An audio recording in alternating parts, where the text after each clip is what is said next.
Tonight's episode of the Outsider Insider Live is brought to you by the Athearn Airlines. Khan understands luxury international airline service. When the trip is more important than your destination, fly the Athearn Airlines. The Athearn Airlines prides itself on having the highest trained pilots in the northern Himalayas. Oh, who cares where you want to go, man? Like it's the trip that matters. And I will get you somewhere, somehow, eventually. We will take out the Missouri this time! This time the Missouri goes down!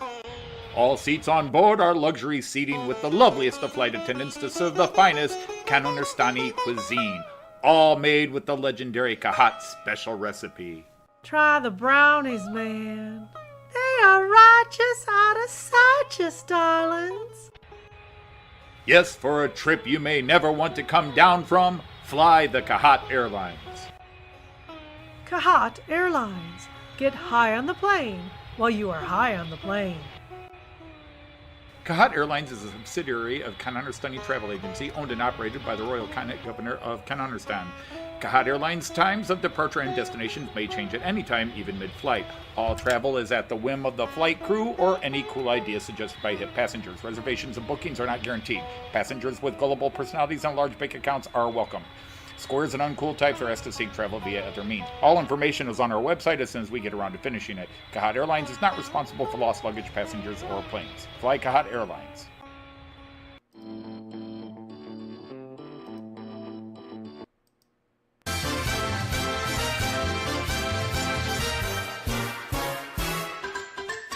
We're nice around the table, not round the square or triangle. We come to hang, chat and gang on Fridays as we're able. We play well here in Camelot, we are chums and fun, but Camelot.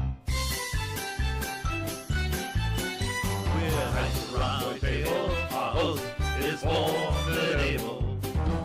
He runs a strange, often sane, but sure he's quite unstable. He's hobby mad in Camelot, but seems never to have done a lot.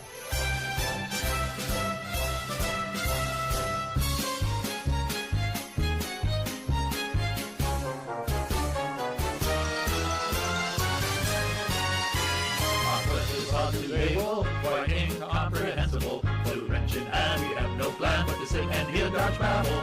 It's a lazy time in Camelot. I have to shake my bum a lot.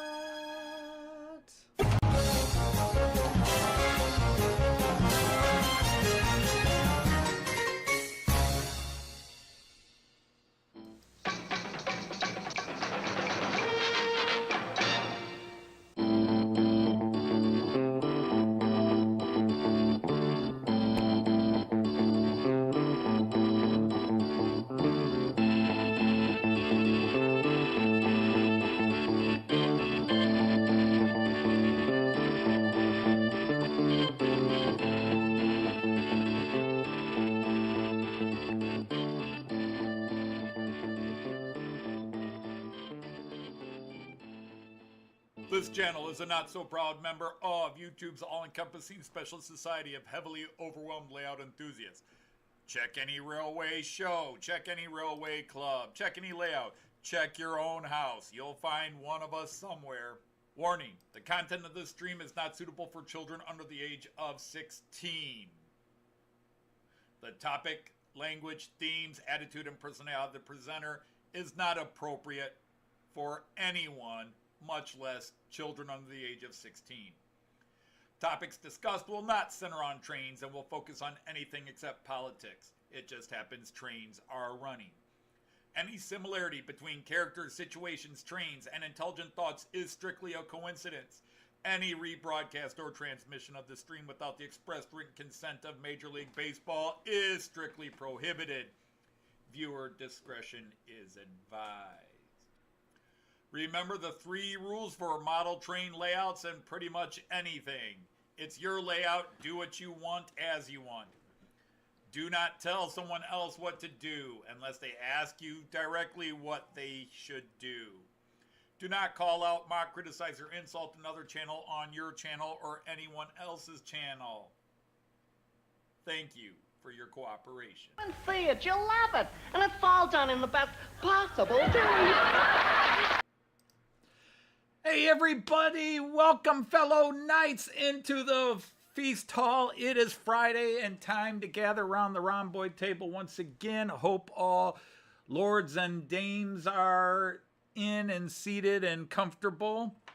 It's nice to have you all here once again. My last live stream from the United States for a few weeks. Next week at this time, I will be broadcasting at this time from Koblenz in Germany and hopefully showing a couple of things I bought.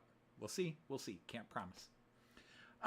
Okay, what have I done this week? Well, I've continued grassing. In fact, I've got all the grass except for about a 3.5 foot section, yard to a meter section that I can't reach at this moment. I'll have to figure out a way to get back there, but otherwise the main grassing is done. I still have to put in some retaining walls, some subtle hills, and then this phase will be done.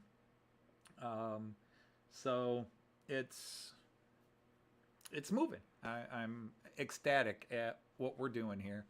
All right, let me see who's all here. We have at the top of my list, so if you haven't chatted in a couple of minutes, say hi or whatever, make sure I see you. We've got 156, Sir Andrew, the Shortbread Express. We have Sir Lee from Anfield Road. We have Sir Colin of Wykes. We have Sir Andy, the Hot Dog Pilot. We have Sir Lyndon of Lintree Town Trains and Models. We have Sir Andy, March West Junction. Cool video today, showing all those bargains from TMC.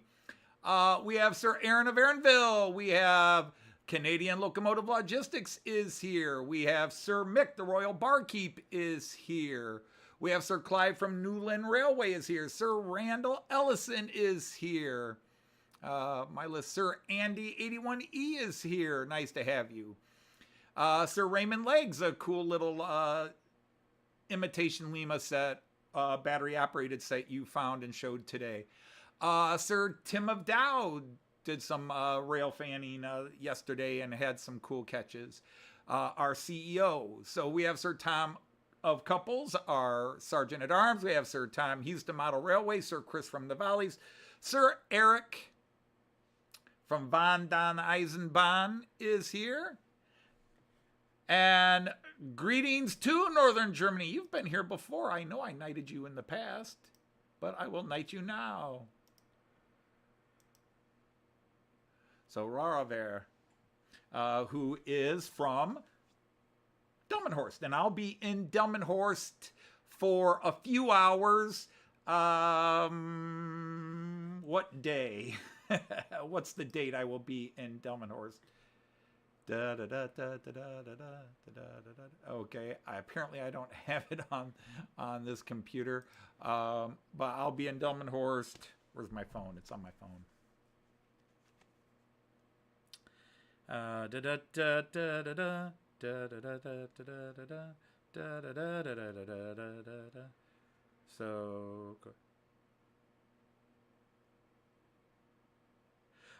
it will be Sunday, January 8th. I'll be in Delmenhorst, and I'll be eating lunch at the Kraftwerk and getting my Schnitzel Schweizer Art. I cannot go to Germany. There are two things two things that I have to do when I go to Germany. I have to go to Miniature Wonderland, Miniatur Wunderland, and I have to go to the Kraftwerk in Delmenhorst and get my favorite meal in the world. Their Swiss-style veal, the Schnitzel Schweizer Art. Okay, so I think I've greeted everybody that's popped up on my screen. So I'll go back to the chat here so I can not have to look over there. You'll be coming back from Torquay on that day. Yeah, I leave Wednesday night. We leave from here and we arrive in Frankfurt Thursday morning. We're having an overnight flight. So we arrive early. Well, I shouldn't say early. We arrive, 9 or 10 a.m. in Frankfurt, and then we go from there. In fact, I'm going to talk a little bit. I'm going to spend a little time here before I run trains talking about the trip to Germany. But first of all, I want to share a little bit of sad news with you. It's kind of depressed me a bit. But the other day, a great channel broke my heart. The amazing Craig at Iron Horse Railways put out a video where he said his top model railway channels, and I did not make the cut. I am heartbroken. I am devastated. I really, really thought I could make at least the top 1,000. But that was not to be. I didn't make the cut. I will endeavor to work harder and maybe pay more money as bribes. I really thought I might have an in. The 15 seconds we spoke to each other at Getz, I thought for sure would be enough of a bribe to get him to throw me in the list, even as a joker in the deck, so to speak. I'm crushed. I didn't make it. So I'm sorry. Craig is a great channel, and it's a great video. There are obviously people who've watched the video commenting on channels he left off. You can't name everybody unless you do what I did a couple years ago and do a 2-hour video where I list every channel I like, which is basically every channel I'm subscribed to. I'll have to do that again. So I'm not trying to take the mick out of Craig here. I'm making fun of myself. It's a very good video, very interesting video, but I'm heartbroken I didn't make the list. Someday I'll make somebody's top 1,000 list. I'll just keep striving for that. Okay, Joyce and I are leaving for Germany. So this time next week, we are flying into Frankfurt. And that same day we arrive at Frankfurt, we're going down to the long distance train station. And I'm going to bring this one up first, except I've got to bring it forward. There we go. Joyce and I will be spending a week in the city of Koblenz. So we go from Frankfurt to Koblenz.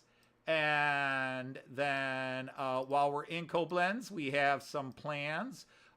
We are going to go, our first trip, we're going up to Aachen, which is at a junction point very close to where 3 countries come together, Delmenhorst, Belgium, and the Netherlands. So we're going to Aachen. And while we're in Aachen, we're going to the famous model train shop there called Hornby. We're also going to visit the town of Cochem, Trier, and Saarburg. Joyce saw a picture and then a video about Saarburg, and she said, "Can we go there?" And I was like, "Sure." It's got a little waterfall that works its way through the middle of the city. A small one, but yeah. So we're going to go to Saarburg and check that town out. I wanted to get all the way down to Saarbrücken, but that actually takes like 2 hours more, and it didn't give us enough time in the day to do it. But yeah, we are going down to Saarbrücken, Saarburg, and then Trier. We're finally going to go see Trier and the famous Porta Negra. And Cochem and see the Kaiserpfalz, the royal palace, the Kaiserberg there. So that's our first week. And then our next trip, whoops, I don't want to do that. From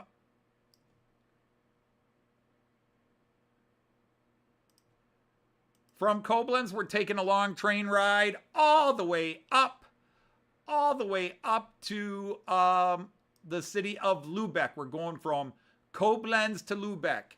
And unfortunately, we just got notified by Deutsche Bahn Wednesday night that our ticket is no longer valid because they've changed the end of May, early June is when Germany changes over their train schedules, and our train is completely gone. It no longer, the train we booked on no longer goes from Koblenz to Lübeck. It goes from Frankfurt up to Dusseldorf, and then from Dusseldorf up to Hamburg, and then we catch a regional to go up to Lübeck. Hello, Tommy. Welcome back. Hey, SJB Media, welcome in. So we'll have to sort that out. Basically, when that happens, Deutsche Bahn says your ticket's good on any trains you want to run that day, as long as they're going toward your destination. So we're good. It's just we reserve seats, and now we've lost the reserve seats. So when I get to Germany, I will stop off at a Deutsche Bahn office and rework our tickets, because there's a train that leaves an hour earlier that will get us to Lübeck at the same time we planned on it. Because the only train that does exactly what we were going to do, which was a one-way all the way from Koblenz to Hamburg, runs 2 hours later, and that puts us in Lübeck late in the evening, outside the hours that the owner of the apartment we're at really wants to do business. So we're going to do our best to get there early or earlier. Okay. While we're at Lübeck, we're going to head up to Kiel and hang around at Kiel for a day. And then from Lübeck, we're going to go down to Hamburg. We're going to spend a day in Hamburg, and we're going to meet up with our Australian friend Artie. Artie will be in Hamburg a couple of days before us, and we're all going to go down to Delmenhorst together and see the train station. I'm going to take him out to eat at the Kraftwerk and introduce him to Schnitzel Schweizer Art. And then we're in the evening, we're going to Miniatur Wunderland back up in Hamburg. So very excited for that. Now, from Lübeck, or from Hamburg, we are going all the way up to Aarhus in the Netherlands, Denmark. I'm sorry, my brain's not working. We're going up to Denmark. We're going to Denmark. And Jean Ricard is going to pick us up, and we're going to be staying with Jean Ricard in the town of Abeltoft, where he lives, for a few days.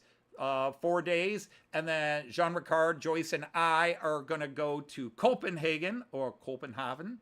We're going to go to Copenhagen and spend 2 days there. We're hoping we will meet Simon from SJ Train World, Simon Jensen, and, meet him for coffee or something like that, because we kind of already have plans, so we don't want to interfere with anything he might have been doing. But if there's a way he could meet, we don't want to tax his time, because Jean Ricard and I have been kind of picking out places we want to go and what we want to do. And Jean doesn't really know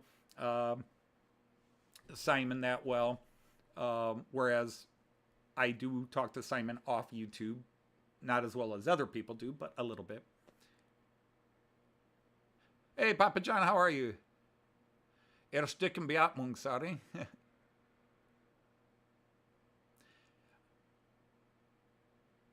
No, Tommy, I have not checked out Lionel's Hogwarts Express. I don't do Lionel, and I really don't.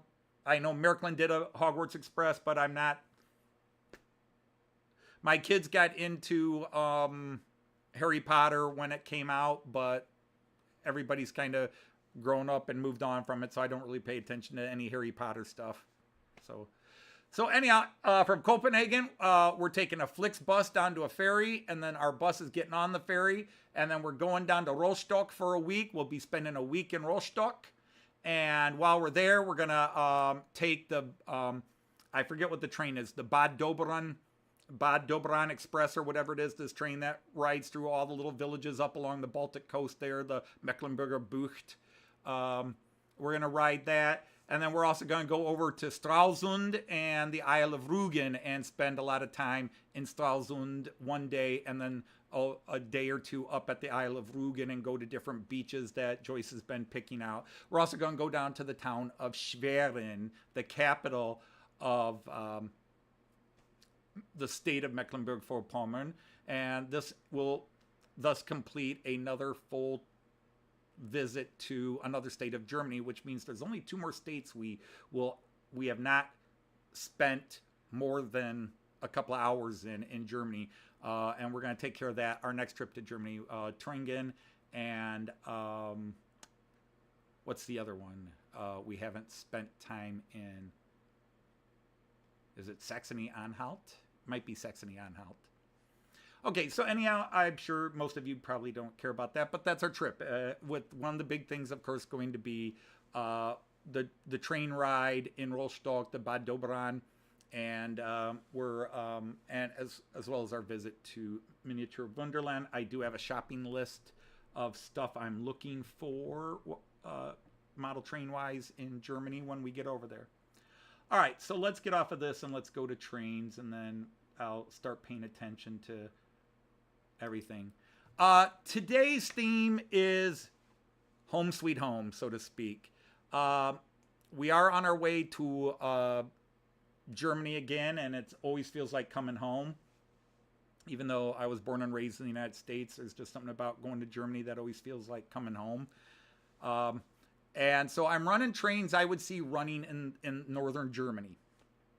So in lane 1, I've got an IC2, which you would see going through, pulled by a Class 147, the new locomotive I bought a month or 2 months ago when I went to Ormondies. But a IC2, which Joyce and I rode from Delmenhorst to Leipzig a few years ago.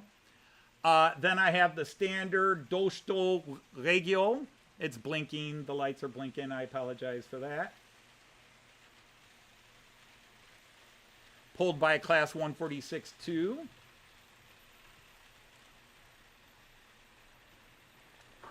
And then, yeah, I guess NordWestBahn is changing liveries, but I've only got the older NordWestBahn, so I've got a NordWestBahn 440, which don't usually go to Delmenhorst as far as I know. They usually send the 648s to Delmenhorst, NordWestBahn, when I've ridden them.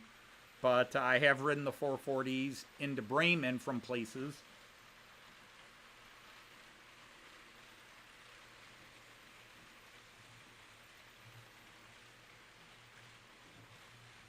I think that's a good speed for him. And then it's all Era 6, my friend. So anybody looking for steamers and that, I didn't do it today. I did several steamers last week. This week it's all modern.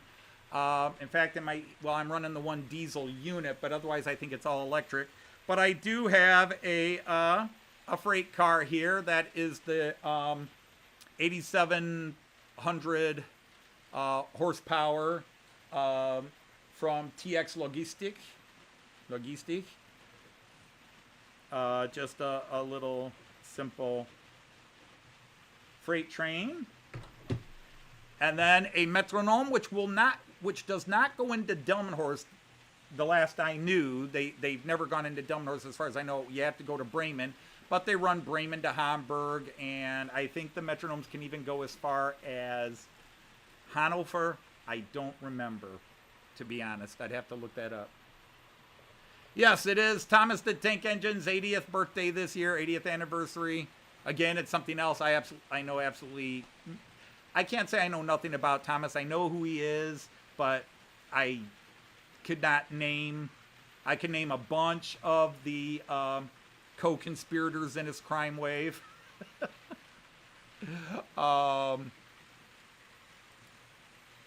Let me get the Metronom in motion.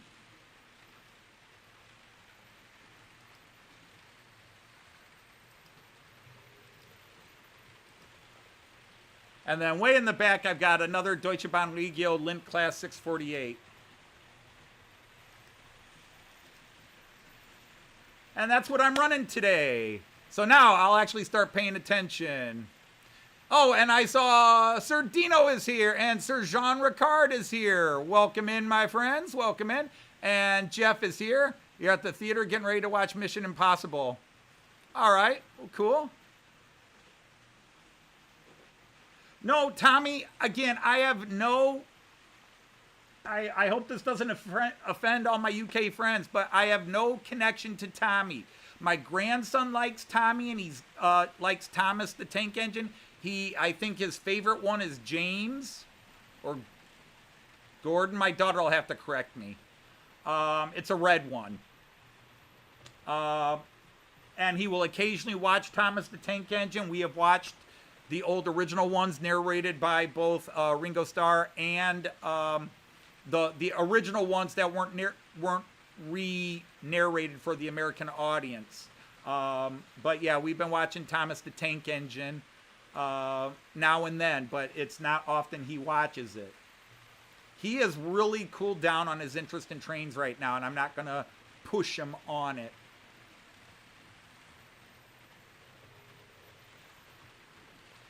But I have done, with a lot of the grass, I've also done quite a few changes. So I'll try to show you a little bit of the changes as we go. Oh, and I forgot the floor. Let's get to the floor cam right away because there's a small change there.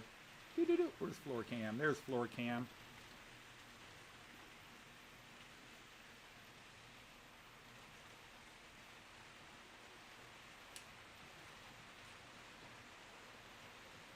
Uh-oh. Wow, separation already. Hey, what the heck happened? You were doing just fine in warm-up.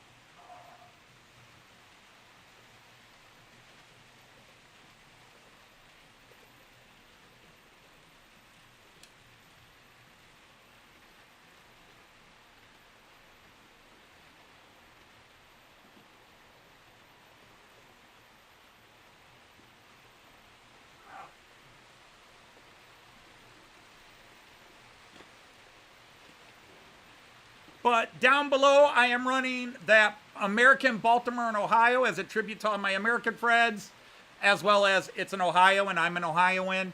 And I'm running the Mallard with the Beatles wagons today as... Tommy, my grandson has it all. You know, he's 4.5, almost 5. Well, not almost 5. He's 4.5. He's got plenty of Thomas stuff. I don't need to buy him anything right now. But I just don't have the passion. Yeah, my trains will get a few weeks rest, Andy81. Yeah, they actually, I run them for 3 hours, which is probably, I don't know, Jean Ricard and I have that discussion about, it's hard work to make a train run for 3 hours, but then they don't run for a couple of weeks after that. So it's, you know, it's probably better if you run them an hour every day instead of 3 hours one day and not run again for 3 weeks, because obviously 3 hours consecutive running, but that's the quality of Märklin. And let's be honest, the Hornby stuff I'm running, the Athearn stuff here, everybody makes it through the 3 hour shifts and comes back the next time they're on.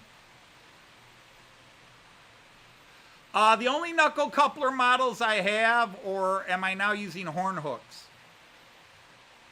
are this American train you see running on the bottom here with this F7. That cream and blue train. Those have either knuckle couplers or horn hooks. I forget which one. But otherwise, all my European stock has the variations of the A coupler. Either the Uh-oh. That didn't sound good.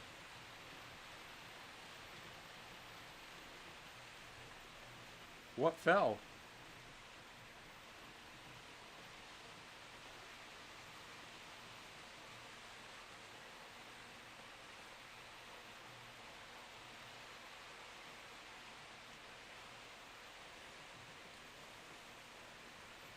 Yeah.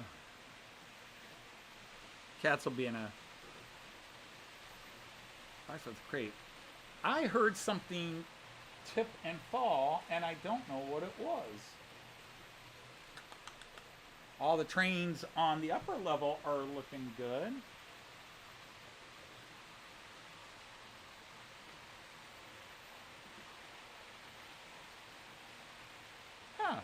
And the trains on the bottom level are looking good. Tommy, with a lot of work they can. It's often not easy. The biggest issue, it's not even changing the motor. It's not even finding room for the decoder, although those can be issues. The biggest issue is being able to add the third rail pickup shoe correctly. This thing, to be able to have room to run the wiring and to attach this correctly where it's got play in it. A lot of your DC locomotives and that are built without taking that into consideration, so you cannot add that three-rail Schleife, as we call it in German, a Schleife, or we call it a ski or a shoe. It gets called a pickup shoe, but Schleifer can be translated in English as slider or glider, so I think a ski is a more accurate term.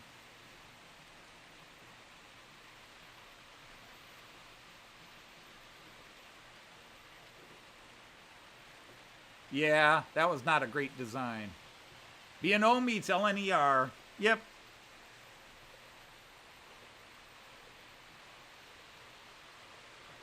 So let's get some other shots in here.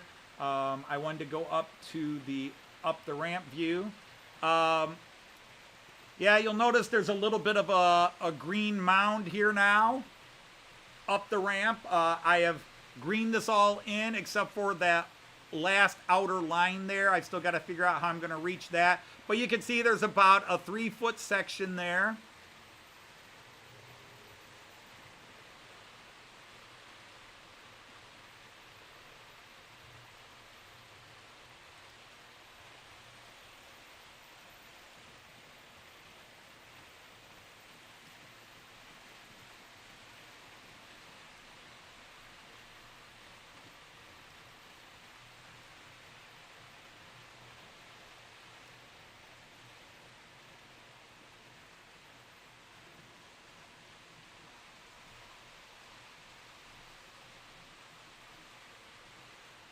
They have a continuous piece of metal. Oh, where did I put it? Oh, it's over here.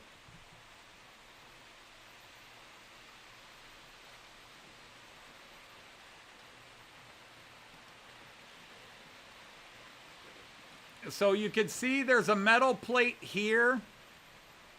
Now this is a turnout, so it's a little different. So you have your set of third rail pickup or contacts down the middle here. A lot of guys I know and myself call them nubs. These little nubs through here. But then the third rail is actually the metal plate underneath.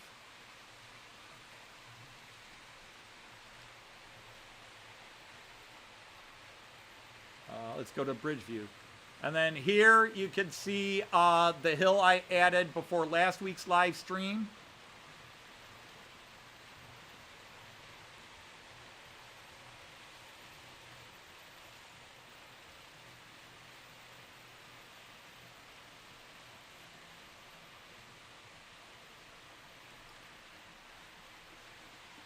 You can see this is all new grass. Some of this was done last week, but not all of it. But because I took the trees out and didn't mark where I put them because they got covered with all the scatter I was putting on, the trees are in different locations. But I think this is obviously a much more realistic view. I'm not saying it's realistic. It's just more realistic than it was.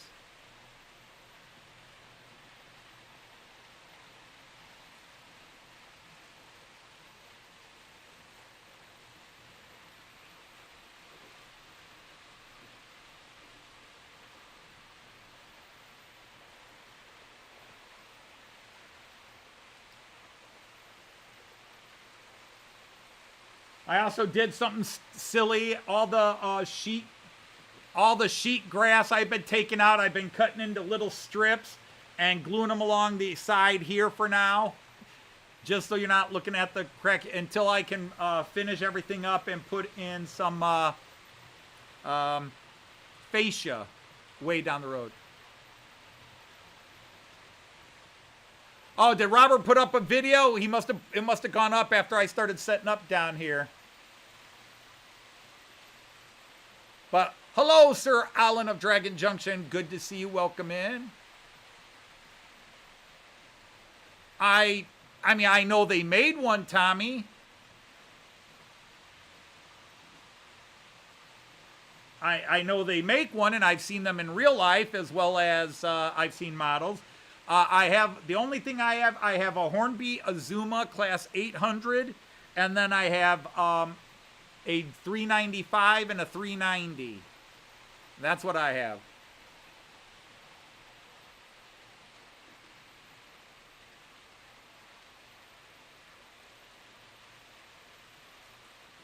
Yeah, you should always put a bit of oil on the gasket. That's right, Randall. You know your stuff.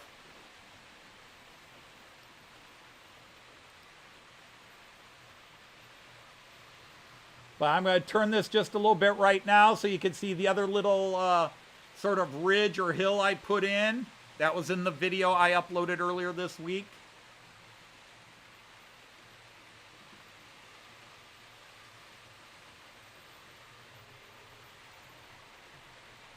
Tommy, I've answered the question twice.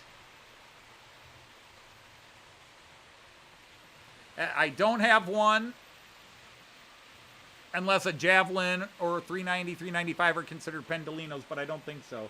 But again, I don't know my British trains. I run German trains, Tommy. German, Austrian, and Czech. I have a few British trains I run down below, but it's not many. There's your hill. Yeah, that hill will actually get moved when I go to put in the river, but as I'm not doing the river for a few months and I had all this other stuff scenic, that, believe it or not, is not permanently in place. I used one of my little tricks I like to show, but I could lift that thing out, but I would make a small mess. But right now, that looks like it is just a perfect part of the terrain there, but that is easily lifted out when it comes time to put the river in, which I will hopefully accomplish by maybe the end of August, in September. I'm really trying to set myself a deadline, but when I come back from Germany, besides getting into summer routine with Joyce, I'm really looking on. I've started writing the new Matt Clark series, and that will take precedent. No matter how much I want to do with the layout, I want to get the new Matt Clark series out by the end of the year. At least get it started.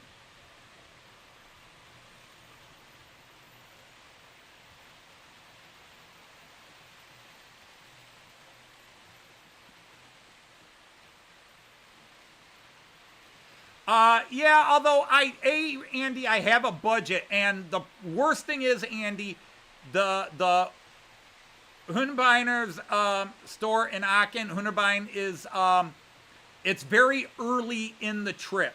It is very early in the trip. Now, my first rule is buy it when I see it. If I have a checklist, and if there's something I want on my checklist, I'm buying it the first place I see it. But unfortunately, Hunebein's is early on, so if they have something that's kind of cool but is not on my list, I may have to pass and then regret it later.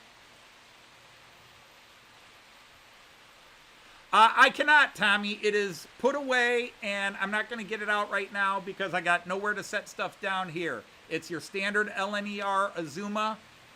It's the Celebrating Scotland one. So you could go watch last week's live stream, and you would see it running. But right now, it's put away, and I don't want to get other stuff out because I've got enough stuff out, and I'm also trying to pack things up and secure things before leaving for Germany in a few days. Your budgie won't budge either. Uh-oh. Yeah, and the budget won't budge. That's right.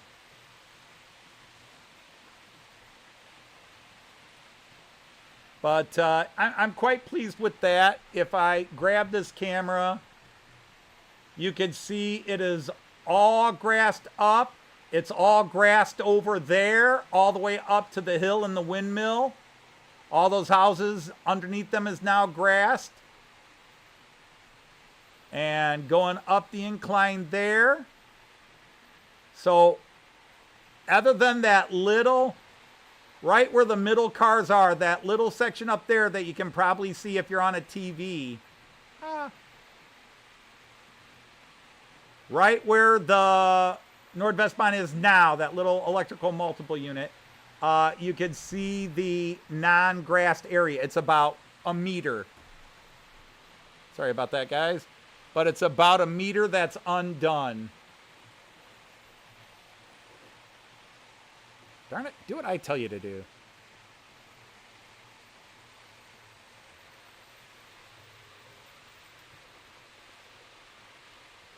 But I do like that hill there, so that I don't have a camera that really shows it. The 11 lane might, but it's kind of cool to watch the trains go different directions, splitting on that hill.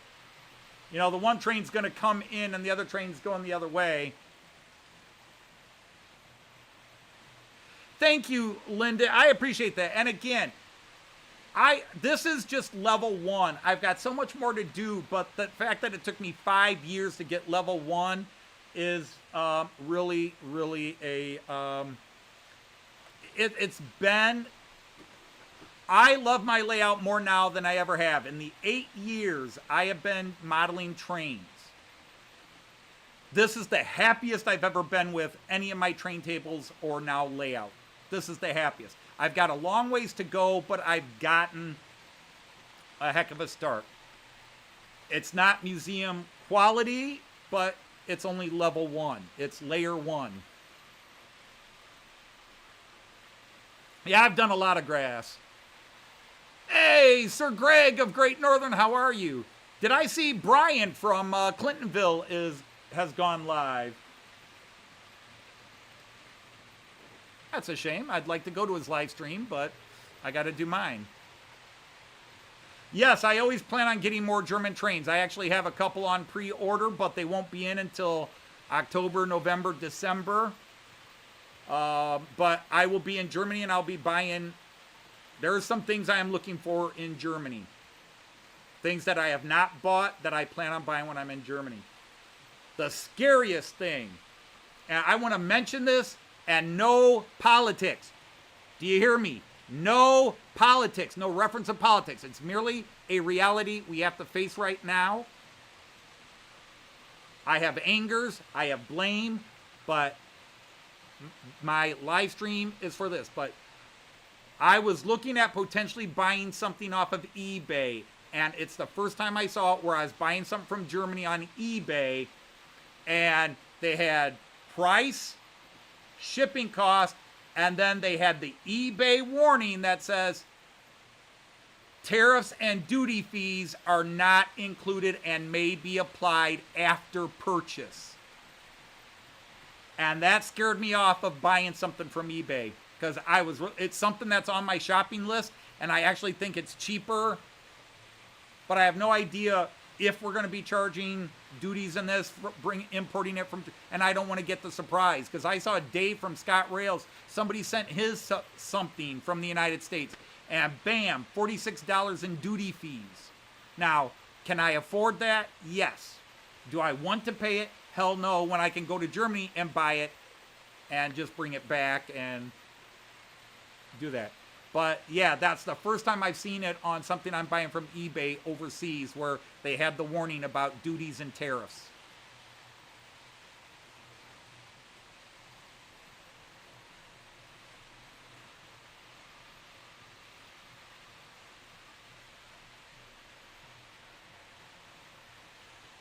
Well, if it's Delmenhorst, you don't really need a lawnmower.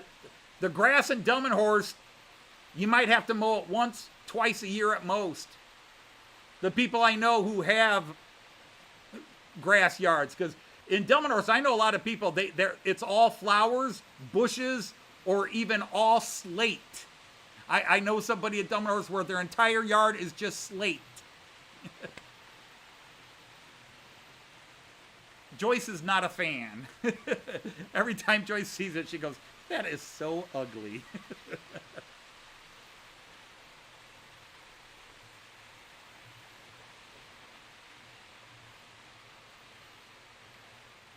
Yeah, so I have a little concern, Raymond. I just don't know yet.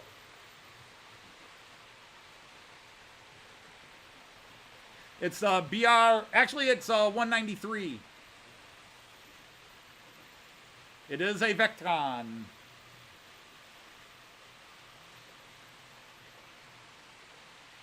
Do they call it a 189?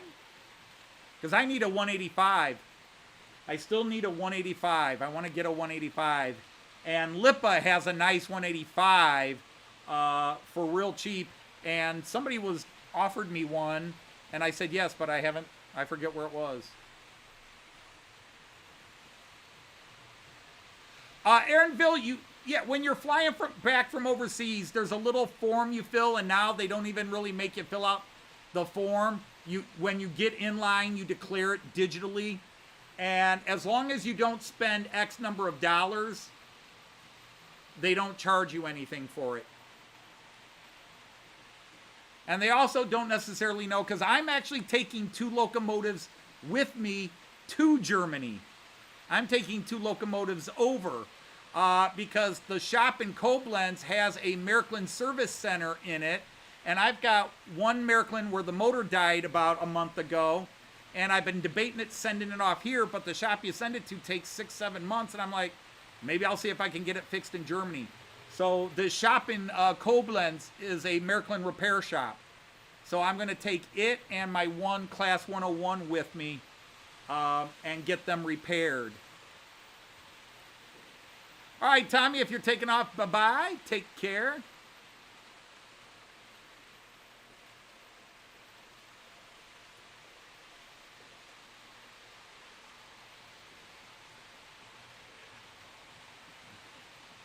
Ja, stimmt, Raraver. Sie sollten alle norddeutsche Züge sein. Sie sollten alle. Alles, was ich in Delmenhorst oder Bremen sehen könnte.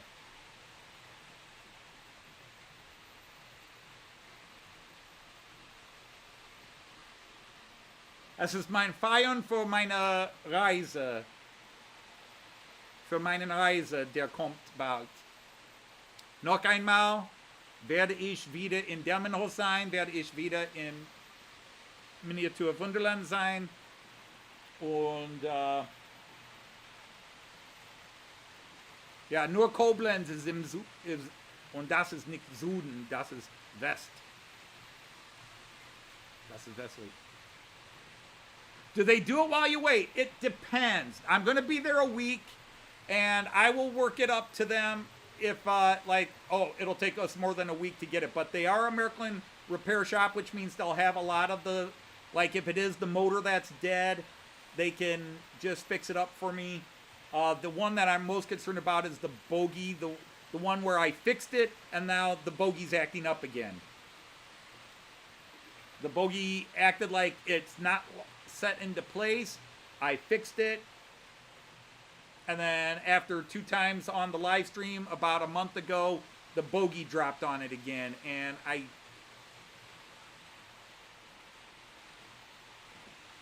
can someone translate? What I told him, Andrew, is that he typed, of course, that everything should be. It looks like a lot of northern German trains. I said they should all be technically northern trains, because I'm celebrating my return trip to Germany, and I'll be spending most of the time in the north. I'm going to be in Denmark, and so there's a 50-50 chance. Joyce says it's a 100% chance that I will be either coming back with a Danish train or ordering a Danish train. Hello, Center Bounty. You'll be in.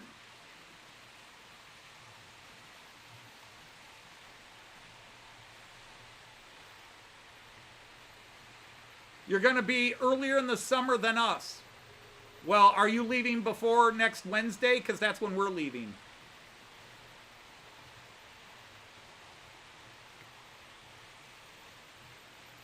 Hallo nach Deutschland, Dieselbanner 77. Let us knight you.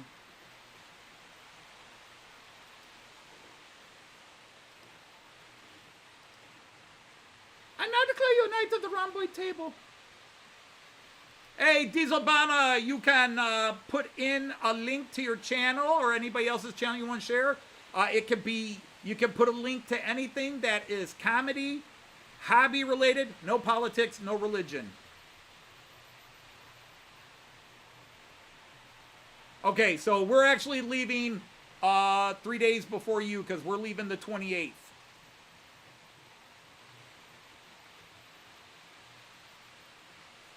We're leaving the night of the 28th.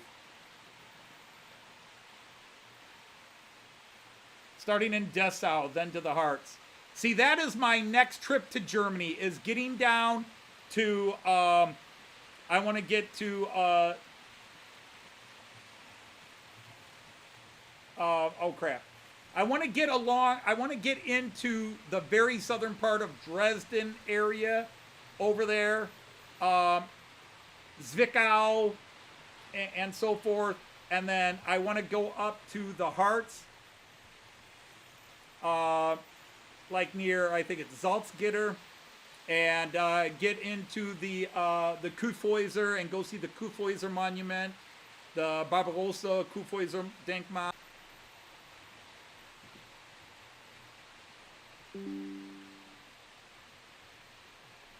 We should be back. We should be back.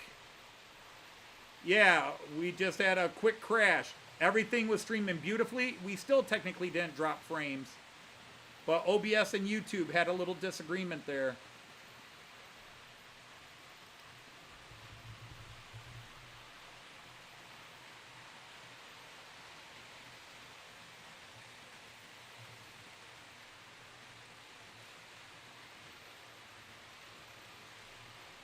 Yeah, that was OBS and YouTube just...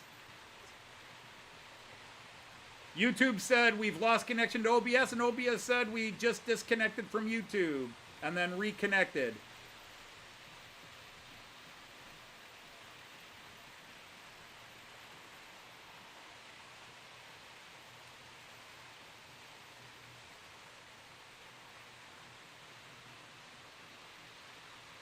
So if you're buffering,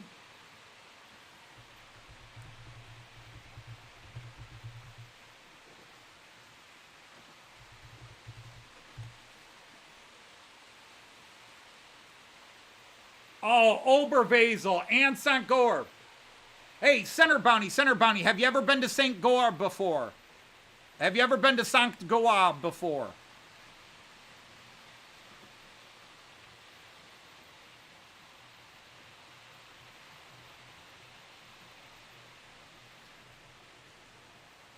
Yeah, I've spent four days at the castle in Oberwesel about 10 years ago. Okay, you've been to St. Goar, so you know Stefan's Wine Paradise and that, as well as the big cuckoo clock shop, the tourist stuff.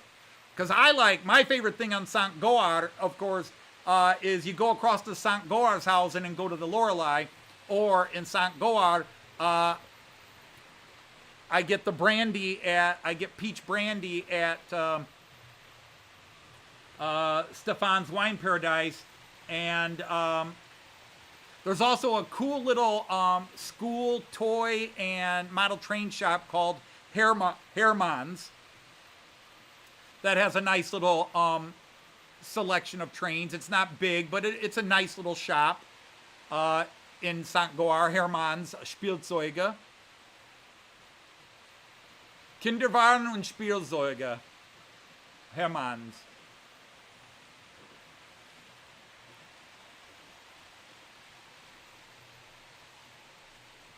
Oh, you're staying in the castle too in Oberwesel? Awesome. Yeah, that was really cool. The hike with 14 students was not a lot of fun, but a lot of American students that weren't used to hiking hills, especially in Toledo where everything's flat. You know, that was going from olive oil to Dolly Parton real fast for my American kids. They weren't used to it. That steep hill, that Oberwesel, the Schönberg. The Schönberg is the one in Oberwesel. Schönberg is, yeah, they had a lot of fun hiking up that hill until they got used to it. Rudesheim is pretty.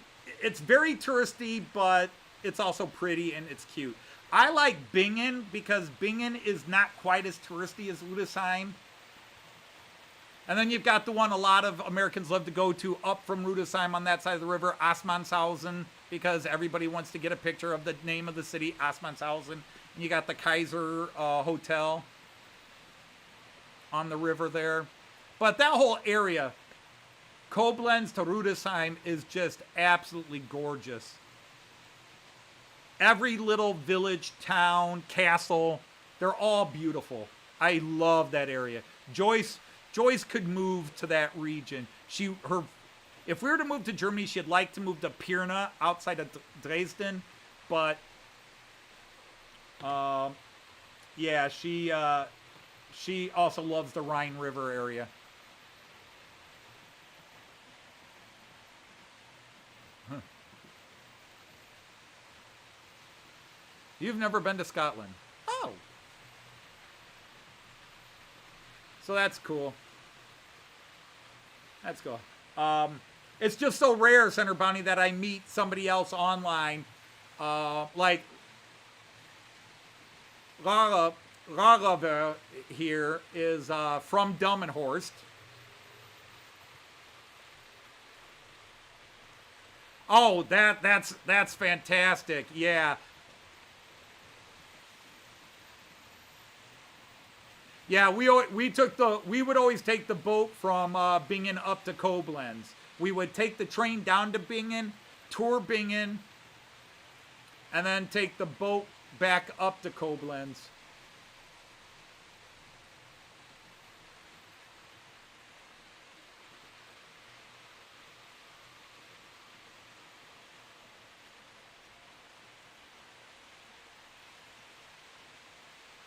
Yeah, but what's funny is I've slept at the hostel in Sankt Goar. I've slept at the hostel with the windows open.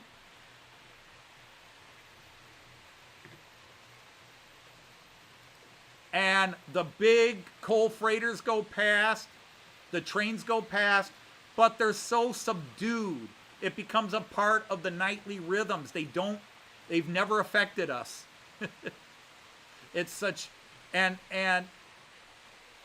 one of my favorite memories of all my trips to Germany was 2010. We were staying at the hostel in St. Goar, right below Rheinfels Castle. And it was late at night. The lady had closed, and she gave me the key so I could stay out late.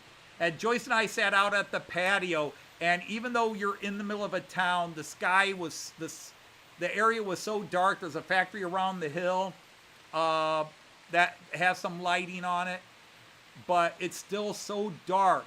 And you look up at the sky and you just see the layers of stars. You see more stars than you ever see, like standing in Toledo or even going out to a farm west of Toledo. It was just amazing. And Joyce and I were just standing out there for a good hour and a half, just holding hands and staring at the sky and not saying a word. It was so beautiful. Yes, Senator Bounty, you're right. Yeah, I saw those cats as long as they stay to the stairs. Dankeschön, Dieselbahner.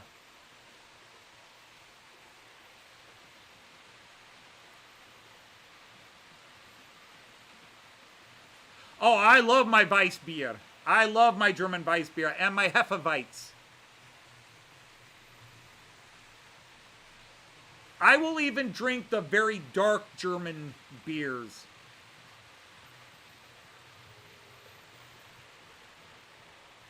I have some I really like in Germany and some I don't like as much, but there's some Czech beers I really love. No, die Katzen. Scheiße, der Katze.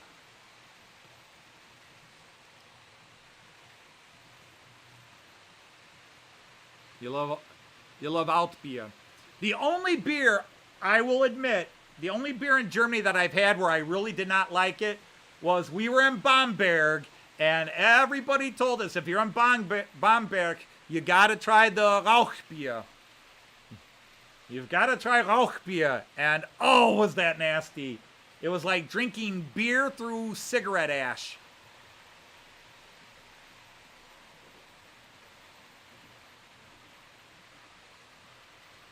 Yeah, that would make sense because Osnabrück, and I know Osnabrück very well, Mick. I would take my students down to Osnabrück every year to see the several things in Osnabrück, including the Rathaus, where they signed one side of the Treaty of Westphalia to end the 30 Years' War, and that's why we went down there to.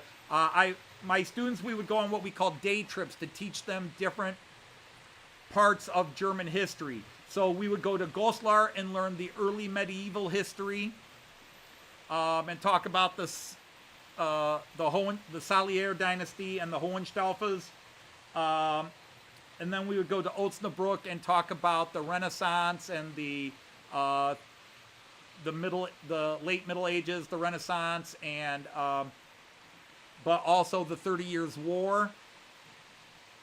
We'd go to Berlin to talk about obviously World War I, World War II, and the Nazi era and the Cold War.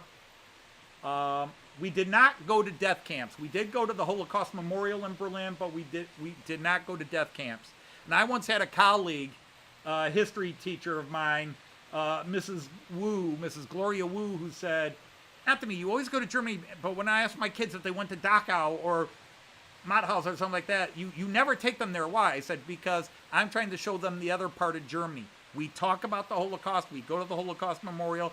My kids are brought to tears with the discussion of the Holocaust, but I don't need to go to a death camp because that's all you ever talk about Germany in your class. That's the only thing they hear about Germany from you is Hitler and the Nazis, and I'm not downplaying it. You have to talk about it. But Germany also has a very rich and tragic history for 2,000 years before that time. So it's one facet. And I'm taking my students to experience the culture of Germany.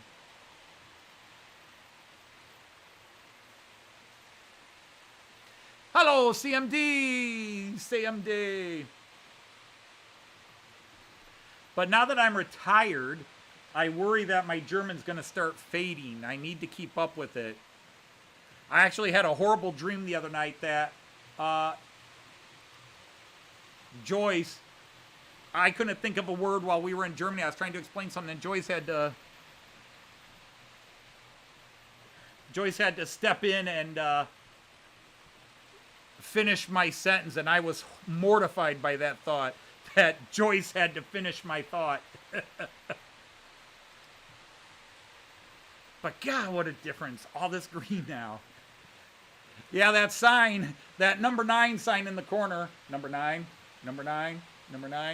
That number 9 sign up there in your picture almost covers the one area that's not green.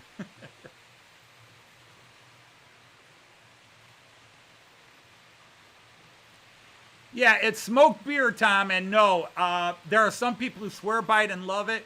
Joyce and I had it twice. We never just drink once and go nasty. We'll always try it at least twice. And then if twice we don't like it, then we go, okay, twice is probably not a coincidence. But, you know, I've had some very interesting things when we were in the UK. And then Clive sent us home with stuff, and I'm trying to remember. One of them we really liked, and one of them was meh.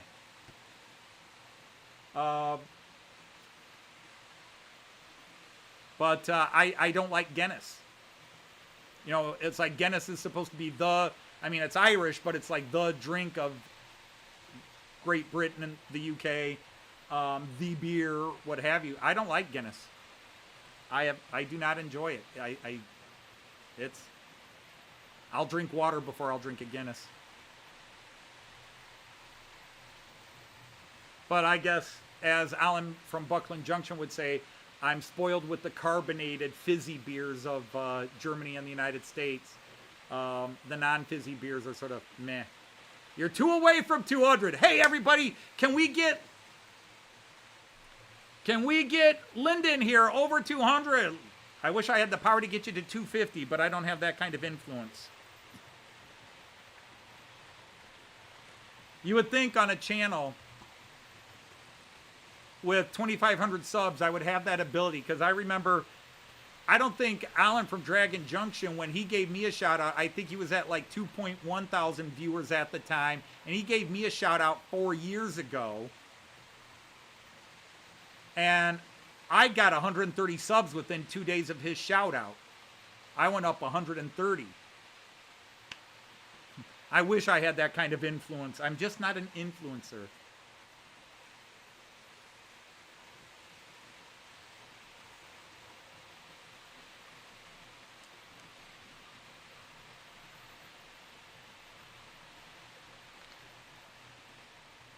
Spiced beer is not my favorite, but I can do it.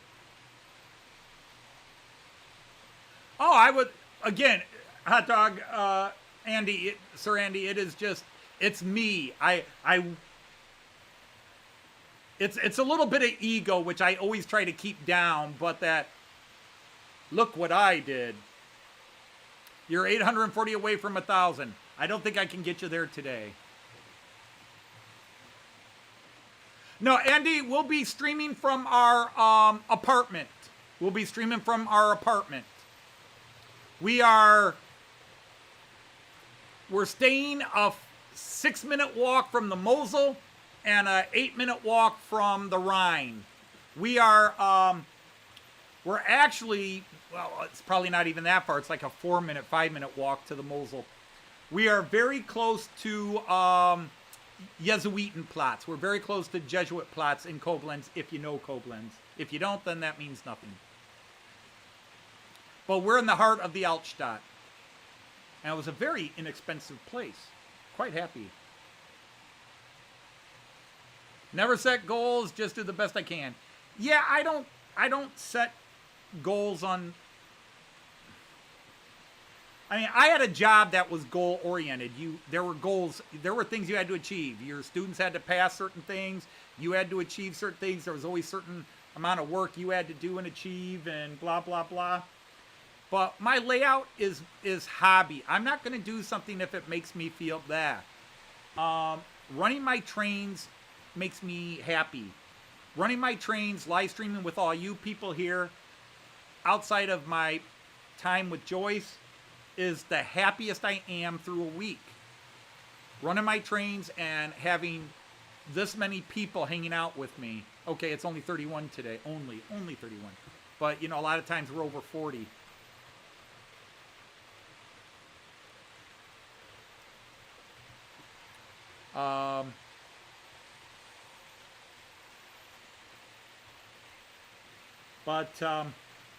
So yeah, I will be very, very excited to be, oh, and that's a change. I moved the Hales Heritage Railway sign from the HO German layout, and I put it down to the UK 00 layout to honor our late friend Chris, and I put a much bigger sign up there. My UK layout is officially the Hales Heritage Railway Memorial Railway. Once I can make a better sign.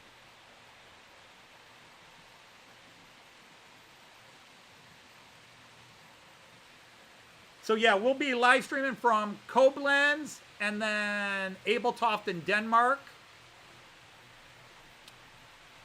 And then Rostock. So that will be our 3 live streams. Hey, did I see Dirk is here? Hello, Dirk from Southern Cross, Sir Dirk from Southern Cross Railway System. Great to have you in. There's a little American burger joint. It's called the Max and Moritz Grill. And I'm hoping it's still owned by the family. It's going to be weird because I have not been to Koblenz for 10 years. The last time I was in Koblenz was 2015 with a bunch of my students when I was running the exchange program. So it's been 10 years. And when I said that to myself earlier today, I was talking to Artie on a video call. And I said, yeah, I haven't been to Koblenz and I was like, 2015, 10 years. That blows my mind because for about 15 years I was doing the exchange program, I was in Koblenz every couple of years. We went to Koblenz a lot. 2007, 2008, 2010, 2011, 2013, and 2015. So that's all the times I went to Koblenz. Joyce and I celebrated our 20th wedding anniversary in 2007 in Koblenz. That was our first trip to Koblenz. But it was our 20th wedding anniversary. And that's when we started saying, we got to bring the students down here. And the next year we started bringing the students. The very next year we brought a group of students. We stayed at the hostel, the youth hostel, the Jugendherberge, up at Ehrenbreitstein Castle across the river looking down at the Deutsches Eck.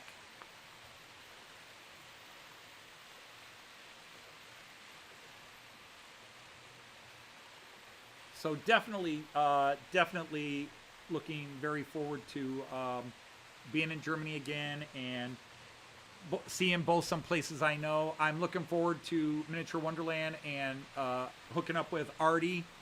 We're hoping to meet Artie early in the day because he's already going to be in Hamburg when we get to Hamburg, and we're gonna take him down to lunch in Delmenhorst and let him see some of the sights of Delmenhorst. And that way he can then, look at the train station, which has changed in 6 years. Probably 3 or 4 of the shops that I put in the train station when I built it in 2019 no longer exist. Yeah, a lot of things have closed in the train station. But we'll show them the train station and the bus center that my layout is, the one side of my layout is based on. And Joyce and I have to take some pictures of some things while we're there. So yeah, we're just... so we'll do lunch, the Grafwerk restaurant and the old Castle Island of Berginsel. That should be really cool. I'm looking very forward to all of it. I'm just looking I look forward to all my trips, but Germany is always special. Hello, Philip Gabrielson. Welcome in from Norway. Skål.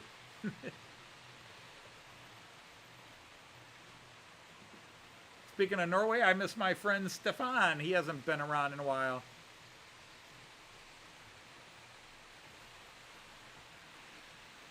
There's a Norwegian high-speed train I love that was made by NMJ, and I saw it a few years ago. It was in 3-rail, and that was at the time where it was like, Joyce was like, nope, only trains we've ridden on. Got to keep the budget under control. And now that I could buy it, I can never find it. Finland's got some gorgeous trains. I got to get over to Finland someday so I can have an excuse. I don't remember what it's called. I don't even remember where. Somewhere I've got I had a web page saved. Let me see if I can find it. Whoops, that is not what I wanted to do.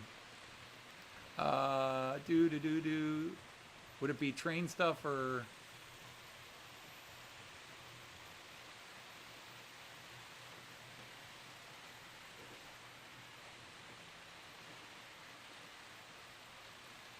It was one of the. They were silver and they either had a blue or a red bottom. They were silver and they either had a red or a blue bottom depending on what they did. If that helps. There's all the British stuff. I got all my German stuff, then all my British stuff.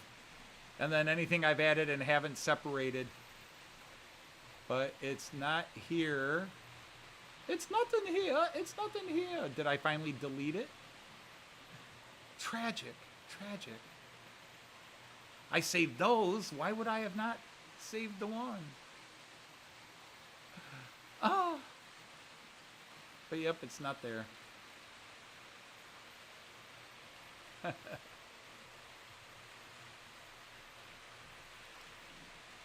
All right, let's take a look at this. Yep, it was their top line models.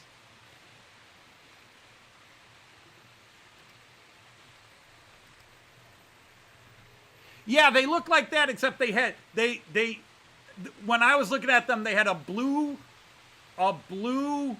bottom like stripe or something, or a red one. But yeah, it was the Flutajet.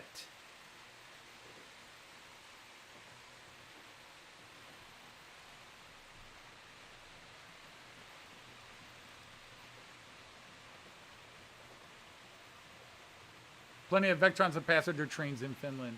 Hey, Ray Bertelson! Nothing wrong with a small roundy round. Yeah, I probably should move on to the big weavy round.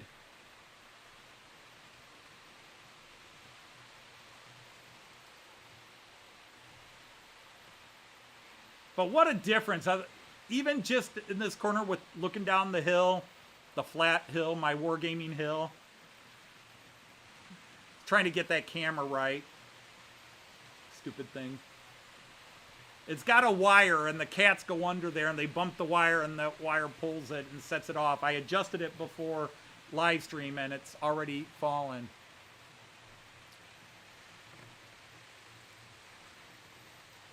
Bada bing, bada boom. Yep, that's the one. That's the one, Peter. That is the one. Philip, I said Peter. Philippe. That's the one.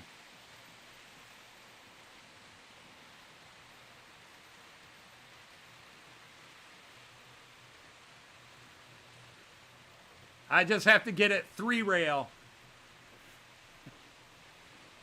And that's what was so cool. Because it was at Lipa. It was at Model Bond Shop Lipa.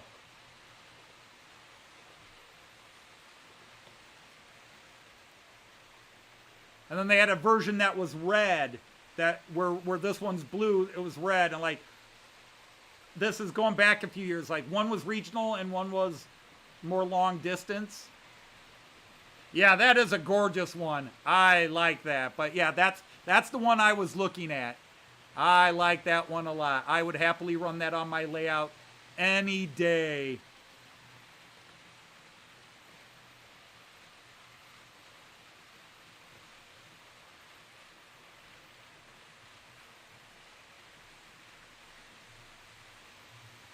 I would happily have people going, what is a Norway train doing on your German layout? Shh, don't say anything.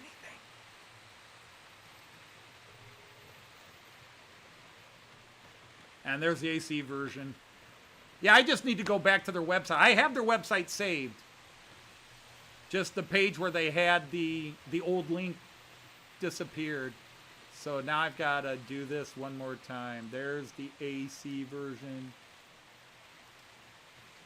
Yep. AC Digital med lyd. AC digital with lights. Oh yeah. Oh yeah.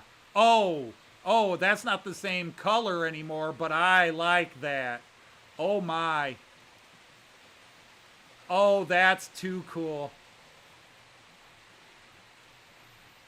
Oh wow, I like that. I like that. If you guys haven't clicked on the link, let me share it here real quick.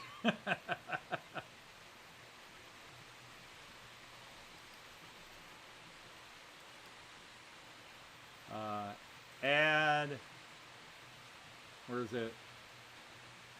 Where's add windows? Not a display capture. Come on. Windows capture, that's what I'm after.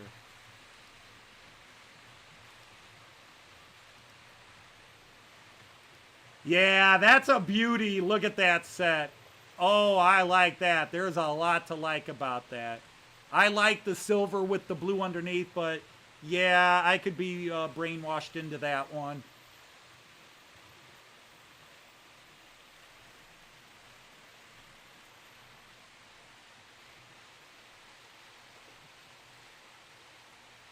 I like that set a lot. It just gives me one more excuse to get up to Norway. Hey, Chases, how are you? Yes, those are awesome. See, I've got the NMJ website saved. I just didn't know. I haven't looked at it in a while. I was looking to see it because I had saved the link to the one train I liked. But let me see. Where is that? Here they all are. Oh, wow. In green? Oh, look at those. Those are all cool. Oh, shit.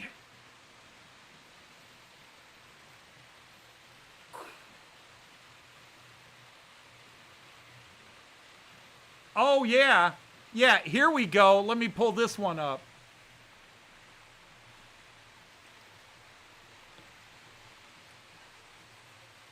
Sorry, guys. If you wanted to watch trains, you're out of luck. I'm watching. I'm emotionally shopping for trains. Look at that set. Oh man, I like that one. Holy moly. Oh, absolutely, Raymond. Absolutely. Live reaction. First impressions, live reaction. Yes, I love this one. This one and the blue one. Oh, hell. Maybe I'll find a store in Denmark that has them. Jean Ricard would be angry that I went to a Danish store and bought Norwegian trains, but too bad, Jean Ricard. If you're asleep and not catching me window shopping, you're out of luck, dude. Oh, that is pretty. I like that one a lot. Oh, which one do I like better? And they had another one I liked as well. There's that one. Let's go back and just look at them all. Let's window shop. So, you can go green. I like that one. That's cool. That's very cool.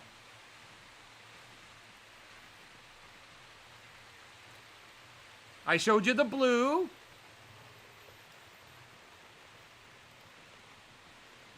I like this one. This one has a little bit of an Amtrak feel to it.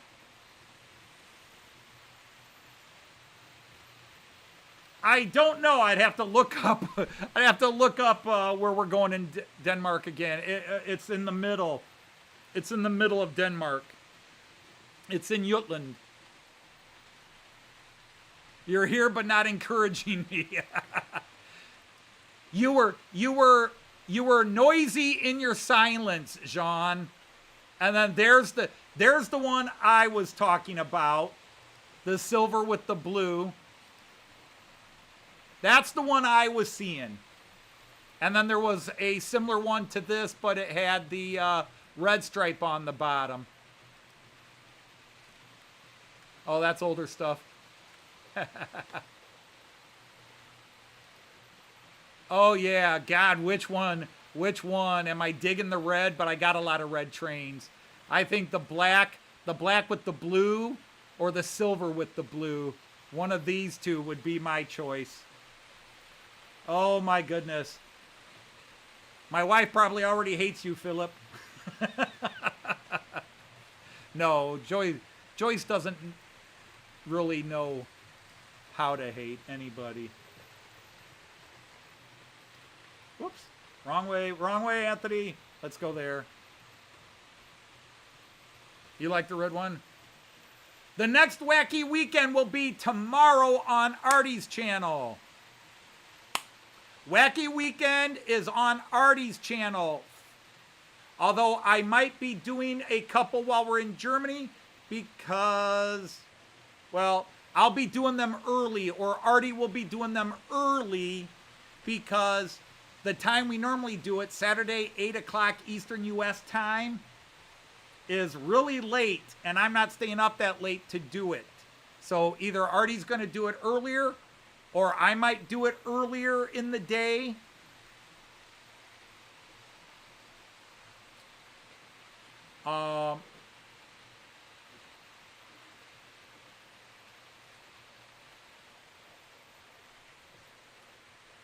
Well, I can get you that. Bada bing, bada boom, bada bow.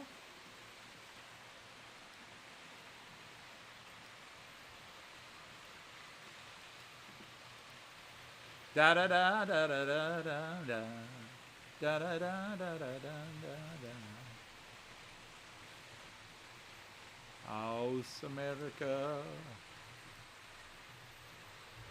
So copy.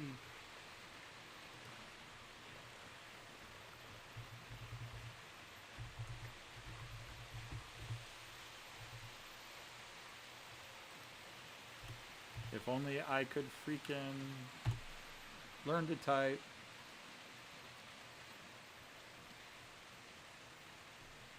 So yeah, let me pull up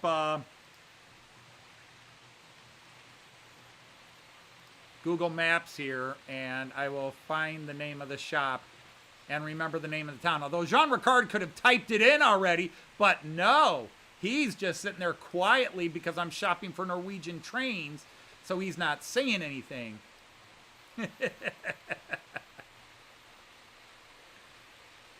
Yeah, it's the town of Aalborg, and the name of the shop is Modeltog Hobbykæden. Modeltog Hobbykæden.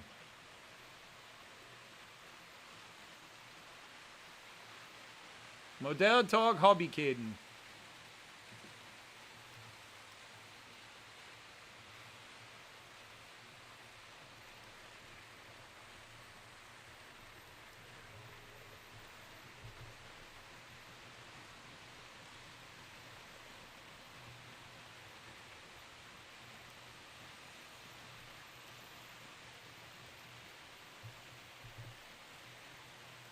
Yep, that's the one. You were there in Easter, okay. So yeah, just to clarify, if you're new to the channel and you were used to me doing Wacky Weekend, that was not my show. I was filling in for my friend Artie, who for several months off and on has been struggling with some things offline. So to keep the show going, I'm just the co-host. I've been the main host for a few months, but the last couple of weeks, it has finally been back on Artie's channel where it belongs. Doing 2 live streams a week where I have to plan for them. Yeah, I do plan for this live stream. Believe it or not, I do plan.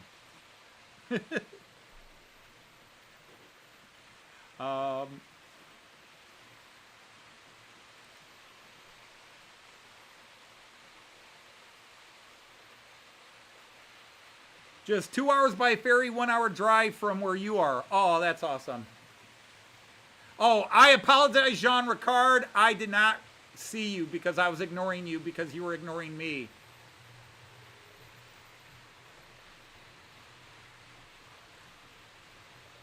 But it took you long enough. Oh, I'm going to hear it from you next time you call. You were just waiting to...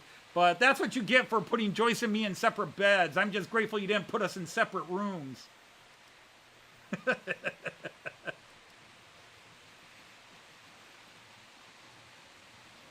For my influence, you broke 200.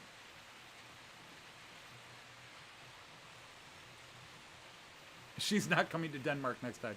No, Joyce is very cool about shopping for trains with me. In fact, my wife Joyce will show up here in about half an hour, maybe. Today was her last day at work with students.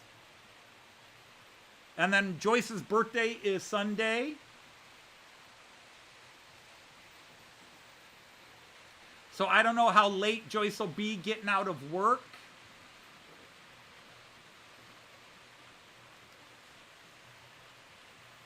Should have stayed there. I had all 3 trains coming in.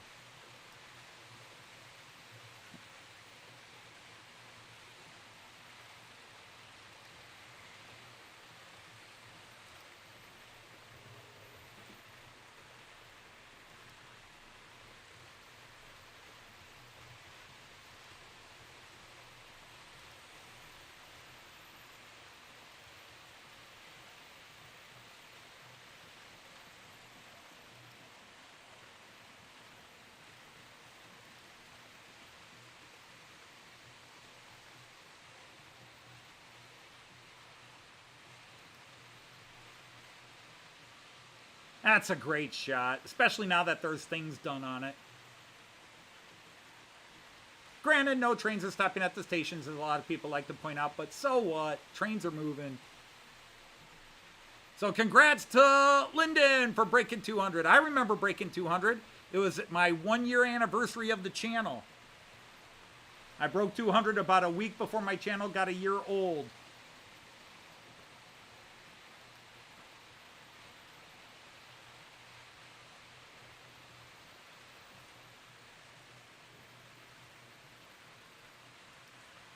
Then they go again.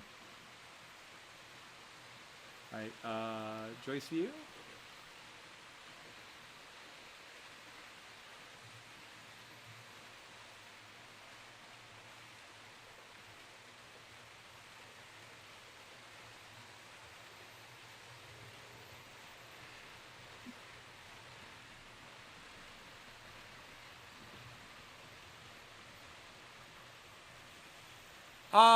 Chase, you should be able to live stream. I don't think YouTube has a... I know guys that have 50 and 100 subs who live stream.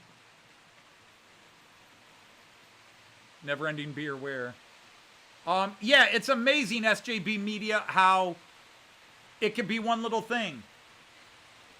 I was never into trains. Everybody knows the story. I was never into trains. When I started taking students to Germany in the early 2000s, we went everywhere by train, and I just thought, wow, this is cool. I wish America had a rail system like this, where instead of renting a bus and driving, I could just get all my kids to the station. And I just fell in love with traveling by train, so I wanted to buy a small little model and put in my classroom, and oops, Joyce looked at it and said, this is too nice to put in your classroom. Keep it home. And yeah, 8 years later, I have an addiction. An obsession. 'Cause you want more. 'Cause you want... Okay, so it could be that 50. All right, well, hey, could a couple of you join Chase's channel and get him up to 50 so he can live stream? It did, but unfortunately we sold out to the automotive industries, who, like Ford and especially GM, they bought up a lot of small rail systems and shut them down for the superhighways. Now, when I was young, I loved the superhighways, but now that I'm older, I hate getting on the highway and driving long distances. Germany spoiled me. Sit on my butt. I have more leg room. I'm not stressed holding on to the car. I'm not worried about the idiot driver doing 95 and cutting me off while I'm doing 94. The joy of driving has been lessened, but it's really the joy of riding by train just makes the joy of driving less. Hello! You don't upload on Chase's Railway Lines. Okay. I wound up putting a cheaper one. I had a Märklin IC2, and then I had a Märklin ICE2, and then I had Emma in my classroom.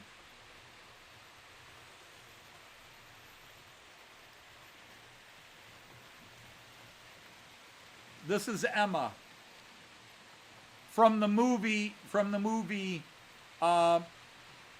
Jim Knopf. Jim Knopf and Lucas, der Lokomotivführer. Jim Button and Lucas, the engine driver. I had this in an ICE-2 in my classroom and 2 loops of track on a little oval in my back room. My students loved it. Even the most hardcore tough kids that I would get put in my classes that I supervised, not my German classes, but like my mythology class, which became a dumping ground. Oh, this kid just got kicked out of 3 classes, give him to Dodge, because I was known for being able to deal with the trouble students, keep them in line, shall we say. And, but man, I tell you, those kids, Mr. Dodge, can I play with the trains? If you get all your work done. All right. I said, but you can't just write answers. You do the work. Yeah, no problem. You know, and they would do their work, and I would check it. Yep, okay. And they would go over and grab the controllers, my old gray Mobile Station 2. They learned how to use it, and those kids treated those cars like gold. If kids were horseplaying, like I had to go down the hall and talk to somebody, and a couple of kids came in and were horseplaying, these kids would get up like, hey, watch out for Mr. Dodge's trades, man. Don't you mess with those trades. And, yeah, they were awesome. They loved the model trains. I can't tell you how many kids said, I wish I could have them in my house, but we don't have any room. And, of course, the expense, you know.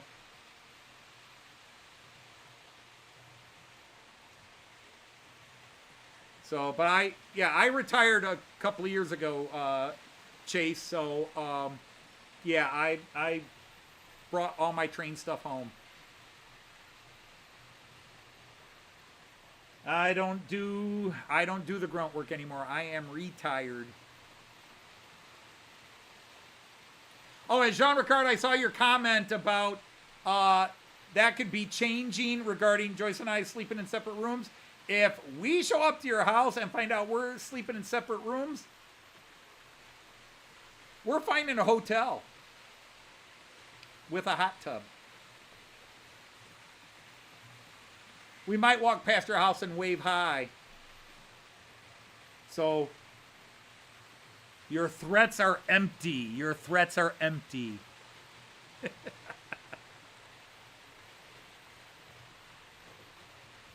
It can be. I mean, that's the thing. The one thing, and I'm not one of these adults that bashes kids today or adults today where everything's on the computer, because I understand. Like, my friend Heinz was a ham operator. He had a nice house. He was very rich. His wife was the mayor of Delmenhorst when we started the exchange program. And he had a room in his house dedicated to his extremely exquisite ham, shortwave radio system. And, but when I got into trains, and especially after his wife died, when Anka died, and I had gotten into trains, and he saw how passionate I was, and he took me to Modellbahn Shop Lippa's Bremen store, which is closed now, and he took me to a couple of other train shops he knew of, model shops, and he saw the passion I had. I went home, and the next year when I visited him again, he had his computer and he was playing, he couldn't wait to show me he was playing these, train simulator games, because he didn't have the space, even in his big house, he no longer had the space because of his other hobbies to build a train layout, so the computer was the best thing and it was cheaper. The computer game.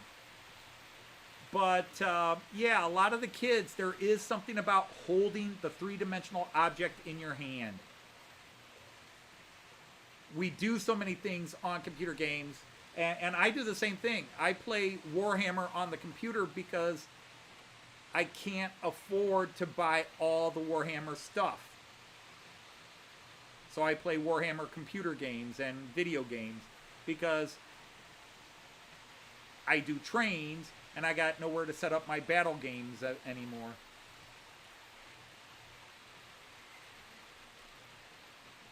Wow, that's not a complete surprise, Andy, other than I would love to know what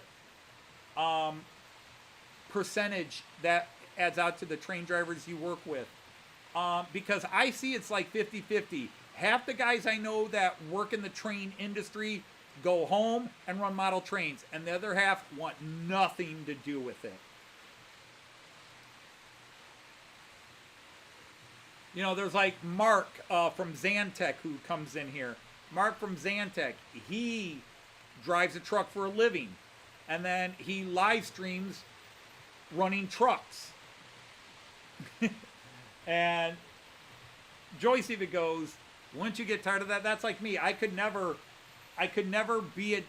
do what I do, which was be a teacher, and then come home and spend 3-4 hours playing teacher. That's one of the reasons why, just one of the reasons last week I spoke up about certain channels always call me Mr. Dodge. You know, a lot of people say it now and then, and I know it's always in respect. Whoops, I didn't want to go there. I didn't want to go that one. The Cupid stunt. But you know, that's another thing with Mr. Dodge. I feel like I'm back in teacher mode. You know, when people call me Mr. Dodge, it's like, I just want to be Anthony. I just want to be one of the peeps, one of the folks. Center of the Railroad Universe, Toledo, Ohio. Oh, I doubt that. Hey, hello, Sir Ray and Sir Kieran. Welcome in. And hello, Sir Ifo. Great to have you all here.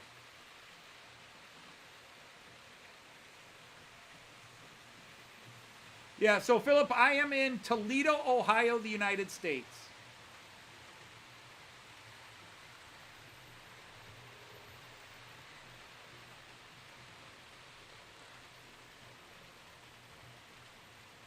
I'm an American who runs Central European 3-rail trains. So that's just the beginning of why I'm called the outsider.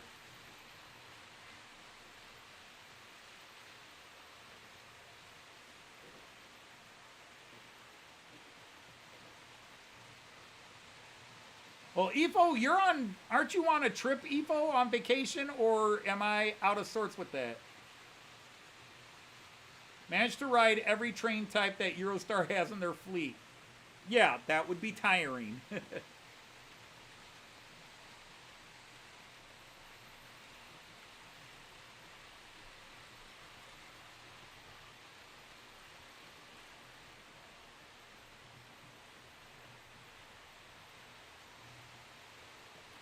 Yeah, Randall, and again, that makes sense. But the vast majority of guys I know into trains still have some connection with the train industry. And then the other big group that is the IT guys, because they like to do the IT aspect of model trains, designing and organizing a system, and, you know, almost like they're city planners.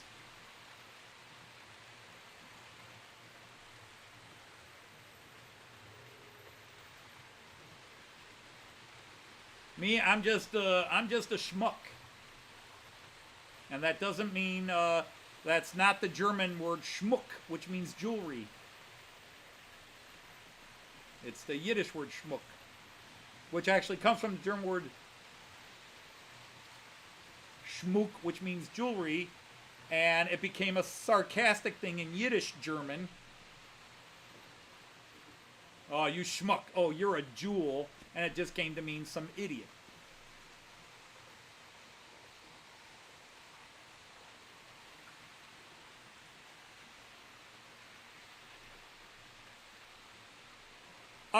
We are flying out of Toledo, Ohio. Our plane leaves at 7:30. Our plane leaves Detroit at 7:30. Sometimes we fly around the UK and come down into Frankfurt. Sometimes we fly right over the UK. Sometimes it's right over Liverpool. Sometimes it's over Blackpool. Sometimes over, you know, obviously since we're going to keep going because it is a non-stop flight. We will be in the... you know, they don't want you in the same lanes of the people going to land in Liverpool, land in Manchester.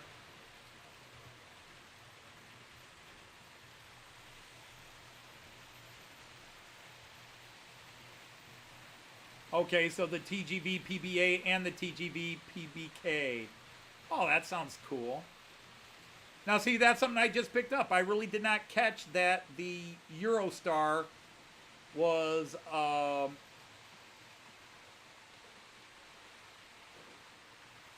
the TGV. Is that considered part of the Eurostar family, EFO, or am I just misreading?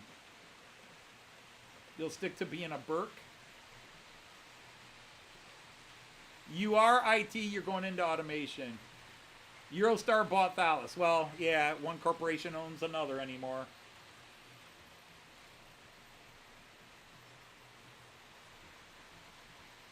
Oh, I did not catch that the Baltimore and Ohio stopped. I will have to go encourage it to move.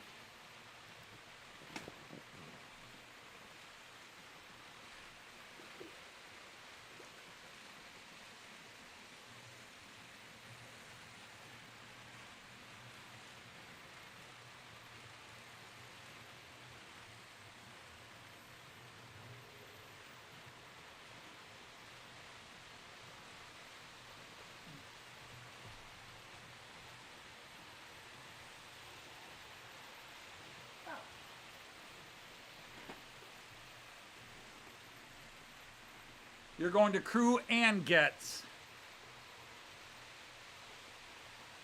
Okay, so the E300, because that I know that more as, what is it, a 390 or a 395? Like it's a Javelin 390, 395. At least that's how I learned it. So the E300.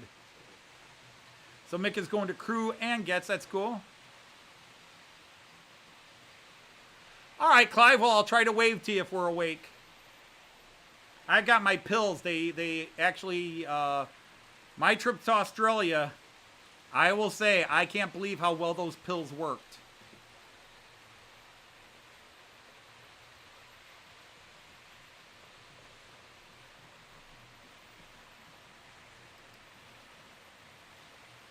Anybody come in there? Nope.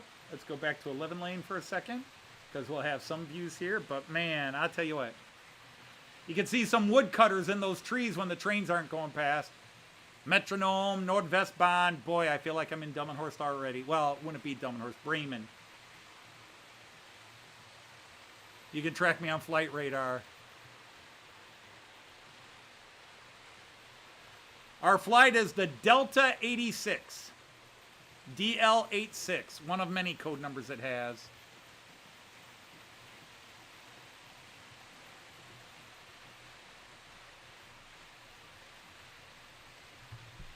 Yeah, this friend Heinz, who passed away a few years ago, he and his wife are the reason I did the exchange program, and literally that I'm sitting talking to you now. It's a domino effect. If they hadn't come to Toledo, right after Toledo and Delmenhorst became sister cities, which Toledo has since revoked itself. Toledo has withdrawn from the sister city partnership with Delmenhorst because the bitch in charge of sister cities now didn't think Delmenhorst was good enough.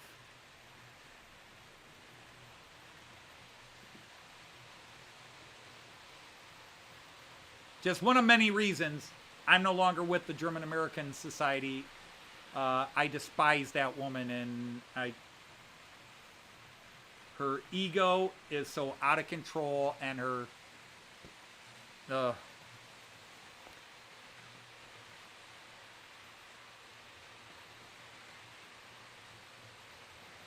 I won't be flying high, I'll be flying low. They're tension pills, and they keep me calm. I really did not think they would work, but one pill half an hour before I get on the plane, and I was good all the way. Even waking up and finding our plane on the way to Australia was doing a 90-degree turn to go back to Honolulu because of the emergency with the passenger. I was like, oh, this is weird. But if I hadn't been on that pill, I would have been freaking out. waking up and finding us. First of all, I probably wouldn't have been asleep to wake up. Why are we banking? Why are we banking? So yeah, I don't fly well. Was she Bavarian? I don't think she's Bavarian.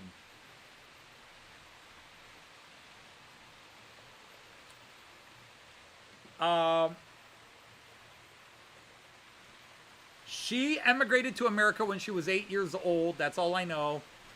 She taught German at a high school in Toledo that wasn't part of Toledo Public Schools. And she had an exchange program with her school with a Gießen. She had an exchange program with a school in Gießen through the German-American Partnership Program, GAP, as we called it. So she had been doing that for years. And when this group of people from Delmenhorst came to Toledo, and because it was Toledo Sister Cities and technically her school was in Toledo, when they didn't select her to be in charge of the new exchange program, oh, she was livid. Her ego was just, how dare they pick that young teacher? Yeah, I was young back then. Younger. How dare they pick that young teacher over me? I am the supreme German teacher in the city of Toledo. Blah, blah, blah, blah, blah, blah, blah. And I got the job over her and ran it successfully for 14 years.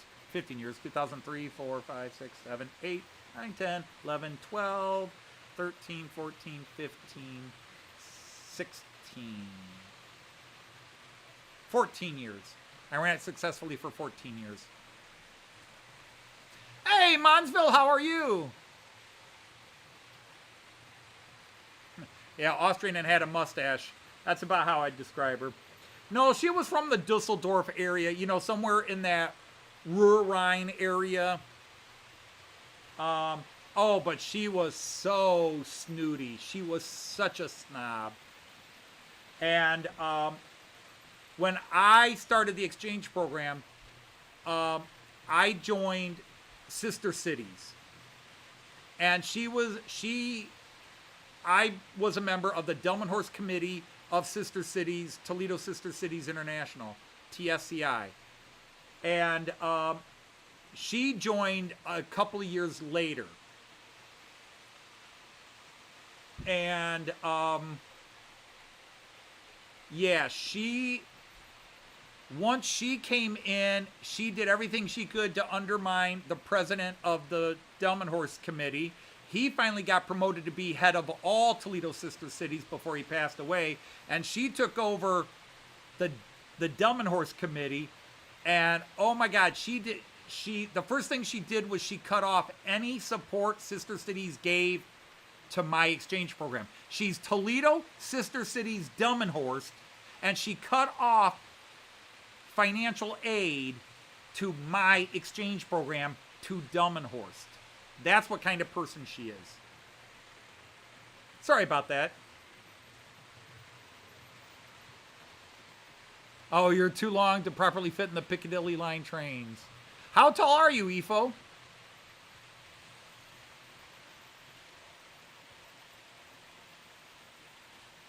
Yeah, blue and yellow seem to be very common color combinations. Yellow, blue, blue, yellow across the world. Everybody's got them. Blue and yellow, yellow and blue. And being an Ohio State fan, I hate the blue and yellow together. But I also graduated University of Toledo, where we are blue and gold. So I try to see it that way. That's why I love all the red trains in Germany. Ohio State, Scarlet, Buckeyes. Do I have my layout in software? Well, I designed it in AnyRail many years ago, but you don't want to do my layout because my layout is all about not being reality. My layout is strictly about running as many trains as I can run, and realism takes a back seat. I need to have lots of trains moving and going. Since I've got a few people here, let's go to the layout map. I haven't pulled this out. This is kind of, this is a decent map of my layout.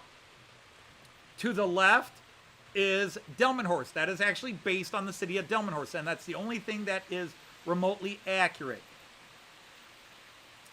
The station, let me get to the village view. That station and bus center there, that is 100%, well, I can't say 100%, 97% accurate to the actual Delmenhorst station as it stood in the year 2018. The bus center and that is the actual, that is a scratch-built Delmenhorst station that I made. Very proud of it. Whoops, don't want that one.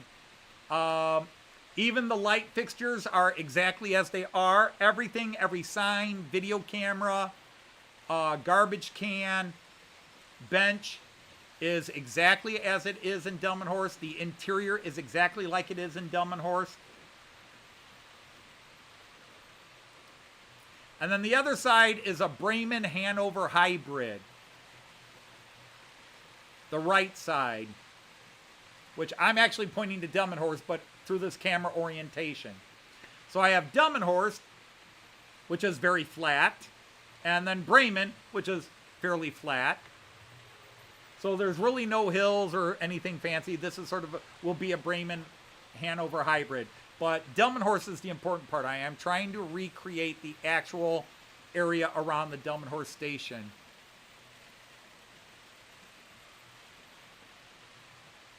Bremen-over. Yep, that's one of the choices. Hammond, Bremer-over. Probably Bremen-over. That way I take off the last syllable of Bremen and the first syllable of Hanover. So Bremen-over. I like that one. Which right now is just a bunch of cheap models that I have up. I shouldn't say cheap, though. But I will be.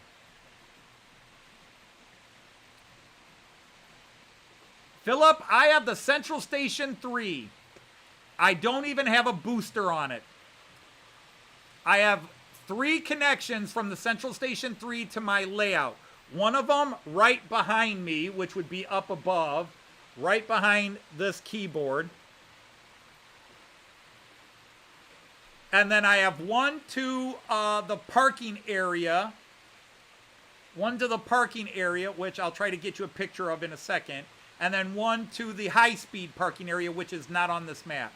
But that side is 8 foot wide by 12.5 foot deep. So like 2.5 meters by 3.5 to, definitely not 4 meters, 3.5 meters. And then this side is 8 feet wide, so 2.5 meters by 11.5 feet deep, so about 3.25 meters. And then the middle section is 6 feet, so 2.75 meters. No, 1.75 meters. And 30 inches deep. So what is that, 75 centimeters?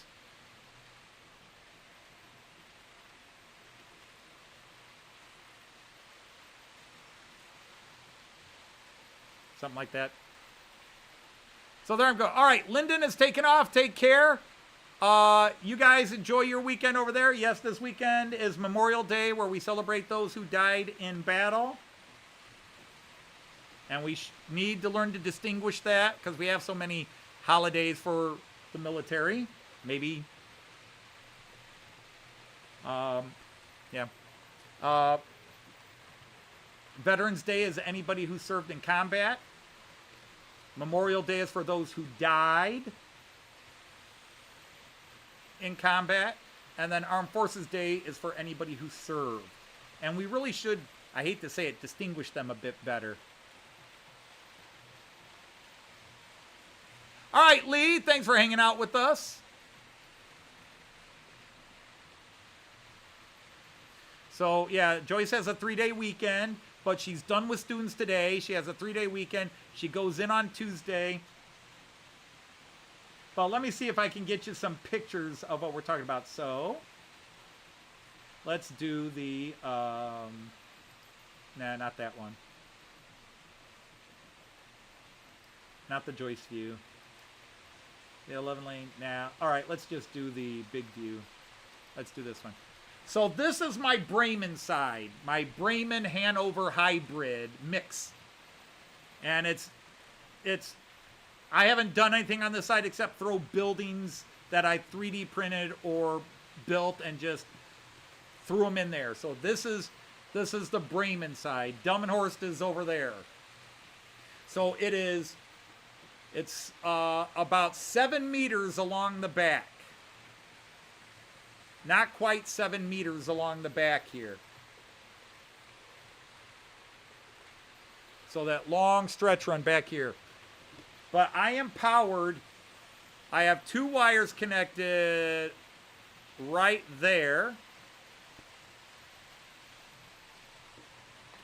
I have 2 wires powering connected right here. Then 2 more connected right in here.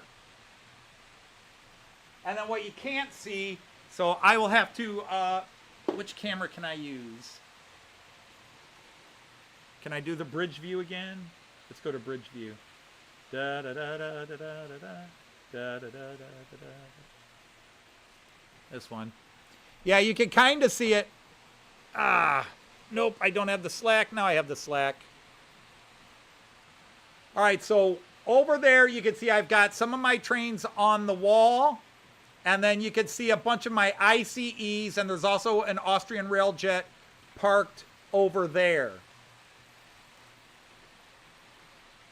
And there's pieces of plexiglass to keep cats from jumping up on there. Because my cats like to jump up there. Hey, Bob, how are ya?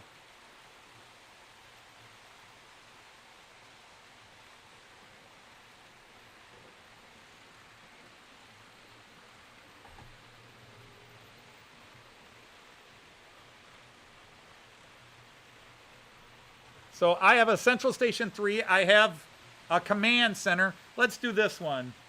I am plugged in, except, oh, it's over here. Do do do do do do do do. Video Ninja. Back camera. Connect.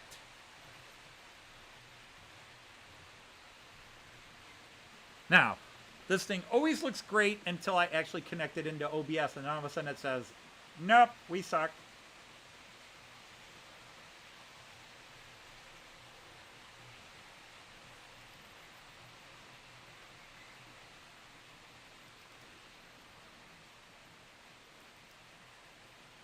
There we go. Took it a second to log in. So here is my command station. So I've got 2 monitors. I got my supercomputer that has my 17 cameras logged in.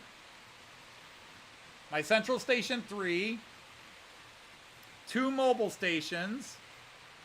I also have this computer tapped into the system. Plus a tablet here and a tablet there, which are currently, I'm not using today, but those are all tapped into the system. So like if I need to get up and go somewhere, I can either take my phone or a tablet, and I have remote control. But that's the system. So that you can see where I park some of my longer trains over there. And if I hold this up, it's a crappy image. I apologize. You can see my high speeds over there. My locos are up there, but you can't really see them. And then the memorial to Herb. Over there I have my Herb, Märklin, and other train stuff. My little memorial to Herb.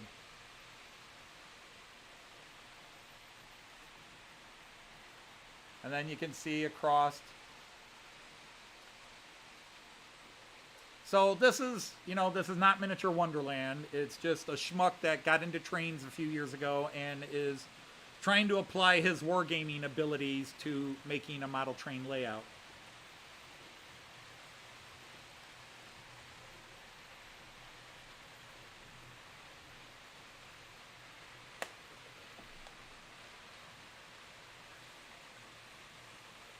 Yeah, I got a few ICs because I've got, I have, what is it?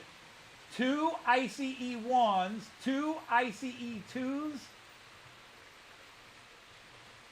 3 ICE 3s, 2 ICE 4s. I've got the Amtrak ICE, the Märklin Amtrak ICE, and then I've got the ICE Experimental from Märklin. So yeah, I got a lot of ICEs. All right, thanks you, Andy. Hopefully we'll be able to see you on my stream next week. Won't be 3 hours long, of course.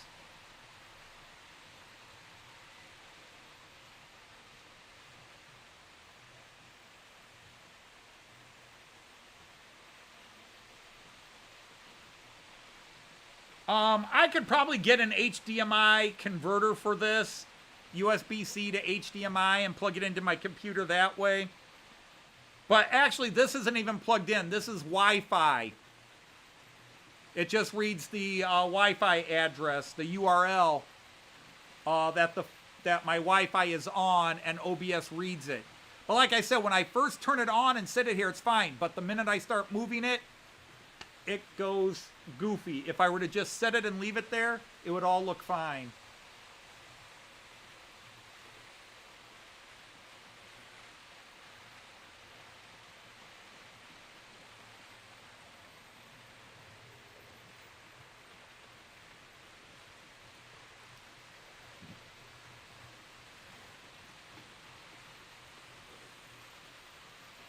But I just like how my first level, the scatter grass, actually, technically I do 2 levels at once. This is actually level 1 and level 2.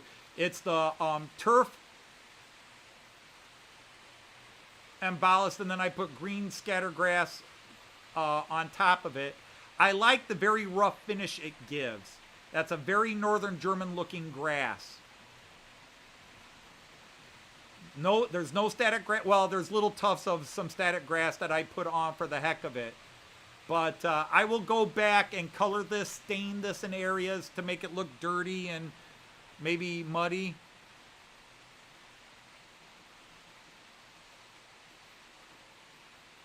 Cheapest flight to Germany has an overnight layout in Los Angeles by $400. How? Because it's what route they have available and they're trying to encourage somebody. But there's no way I'm going to Germany through Los Angeles. There is no way I'm going to Germany from Los Angeles. For me, it's a straight flight, Detroit to Frankfurt. And that's how we gonna do it. But I don't go to travel agencies either. I do everything myself. I am my own travel agent.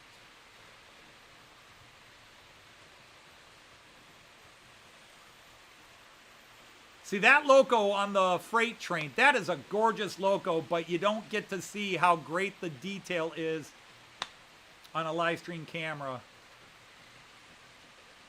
Is this thing trying to focus? I thought I turned that off.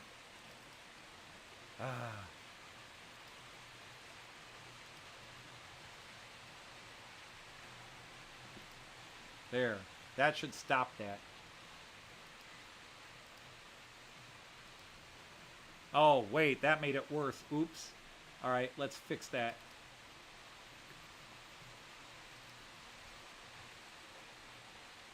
That went fuzzy when I took off the autofocus. There we go.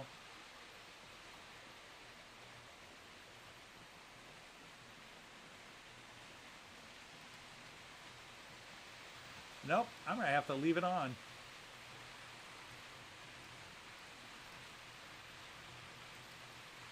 Ah! Well, I'm going to have to leave that one on because it goes to a very ugly autofocus.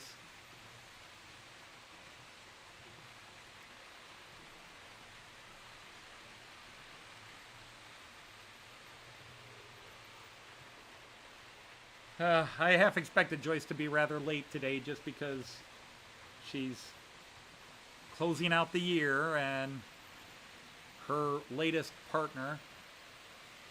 The Elgato Stream Deck, I've toyed with it, but I just find going straight through OBS is easy enough. Yes, Philip, I'm going to, Joyce, my wife and I are spending 4 weeks traveling between Germany and Denmark. We're going to Denmark because our friend who's in the stream here, Jean Ricard, lives in near Aarhus. He lives in a small resort town called Abeltoft, where he drives the bus. The wheel on the bus go round and round. So we are spending, we arrive in Frankfurt and immediately catch a train to Koblenz. We're spending a week in Koblenz. And then we're going from Koblenz, we're going up to Lübeck for 3 days. Then we're coming down to Hamburg for a day where we're going to go to Miniature Wunderland. And then we're spending a week in Denmark, 4 days in Aarhus, 3 days in Copenhagen.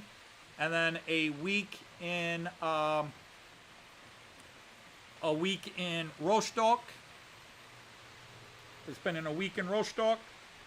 And then the rest of that is made up with our time in Frankfurt. Like when we leave, we're spending a day and a half in Frankfurt just to give us a chance to rest up from the long train ride from Rostock to Frankfurt and get ourselves psyched up for getting on the plane and coming back home. All right, Kieran, you take care.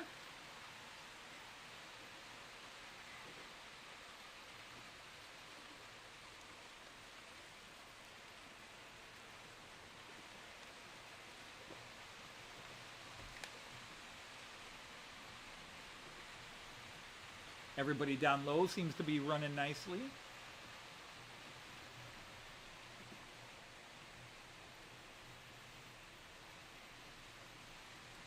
I think this angle, other than it's a bit tilted, I think this angle really, with the grass now in this area, has really stepped its game up. I have to go through and put a lot of weeds in the rock you see there. And again, put oil stains and dirt on the sides. Put some weeds and some in there, but that's down the road. After 5 years of doing nothing, that I've got this much done is cool in the last few weeks. There's just that little patch of brown up there, that little patch of brown that I'm just not quite tall enough to reach.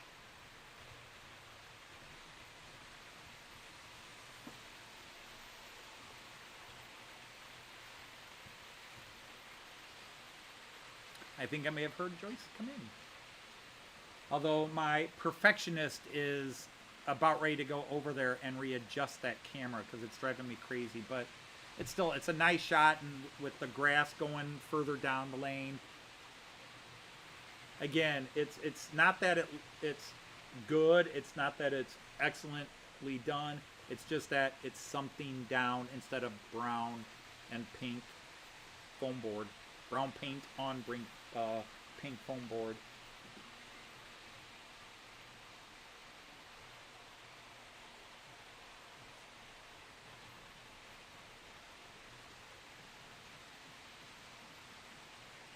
There comes that IC2.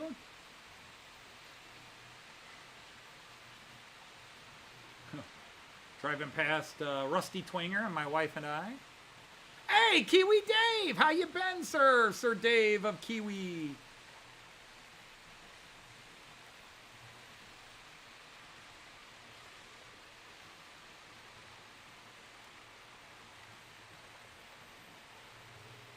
I've got so many cameras. Probably too many, but it makes me happy.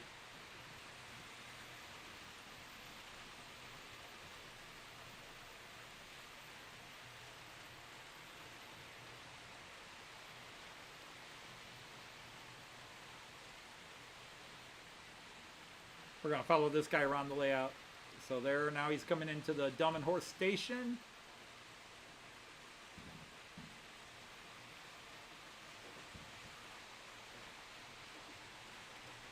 village view.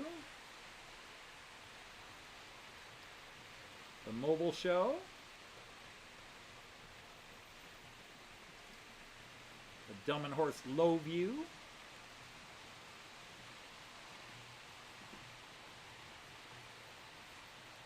The Deutsche Bahn view.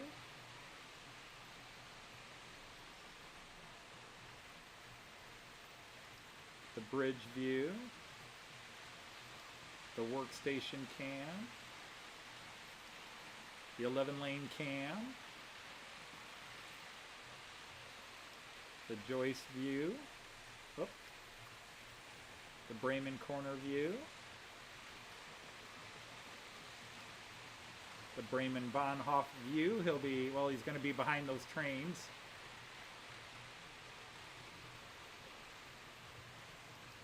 And then the long view, and now you can see him along the side coming back up. And that leads back up to what we call the up the ramp view.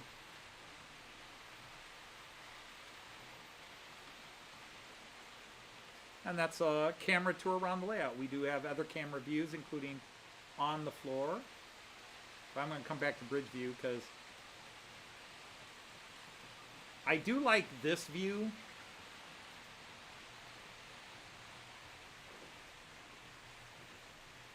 And I think there was always a hill there, but it was those wargaming hills. And I think putting in a more rounded, natural-looking hill just adds something to this view. And again, it's not that it's great, but I'm happy with it. And that's what it's about, being happy.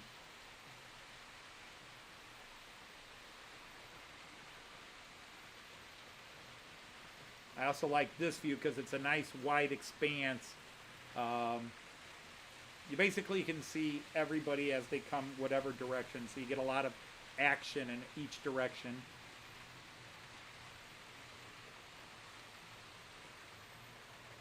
Well, the chat died. Daz Faulkner, how have you been, sir?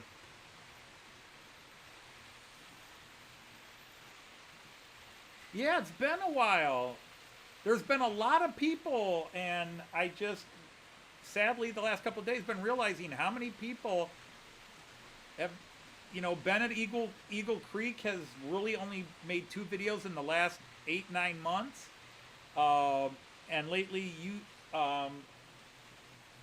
haven't seen you.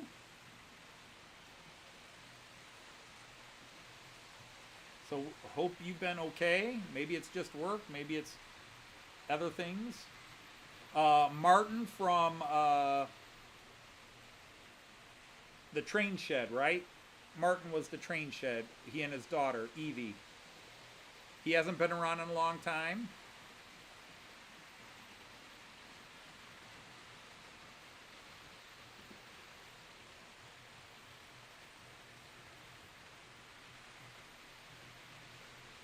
I know a lot of people watch on work every Friday night and going through breakup and... Oh, yikes. Okay, so it's the bad stuff. I'm sorry about that, Daz.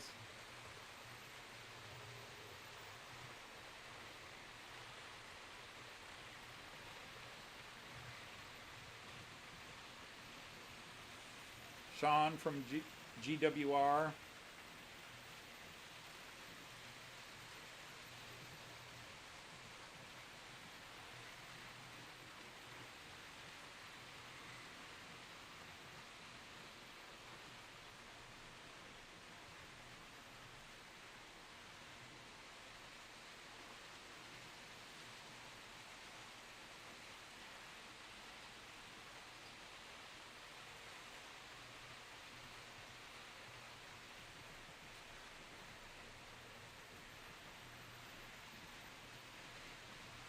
Well, that's the old joke a lot of comedians tell. 50% of marriages end in divorce. The other 50 end in death.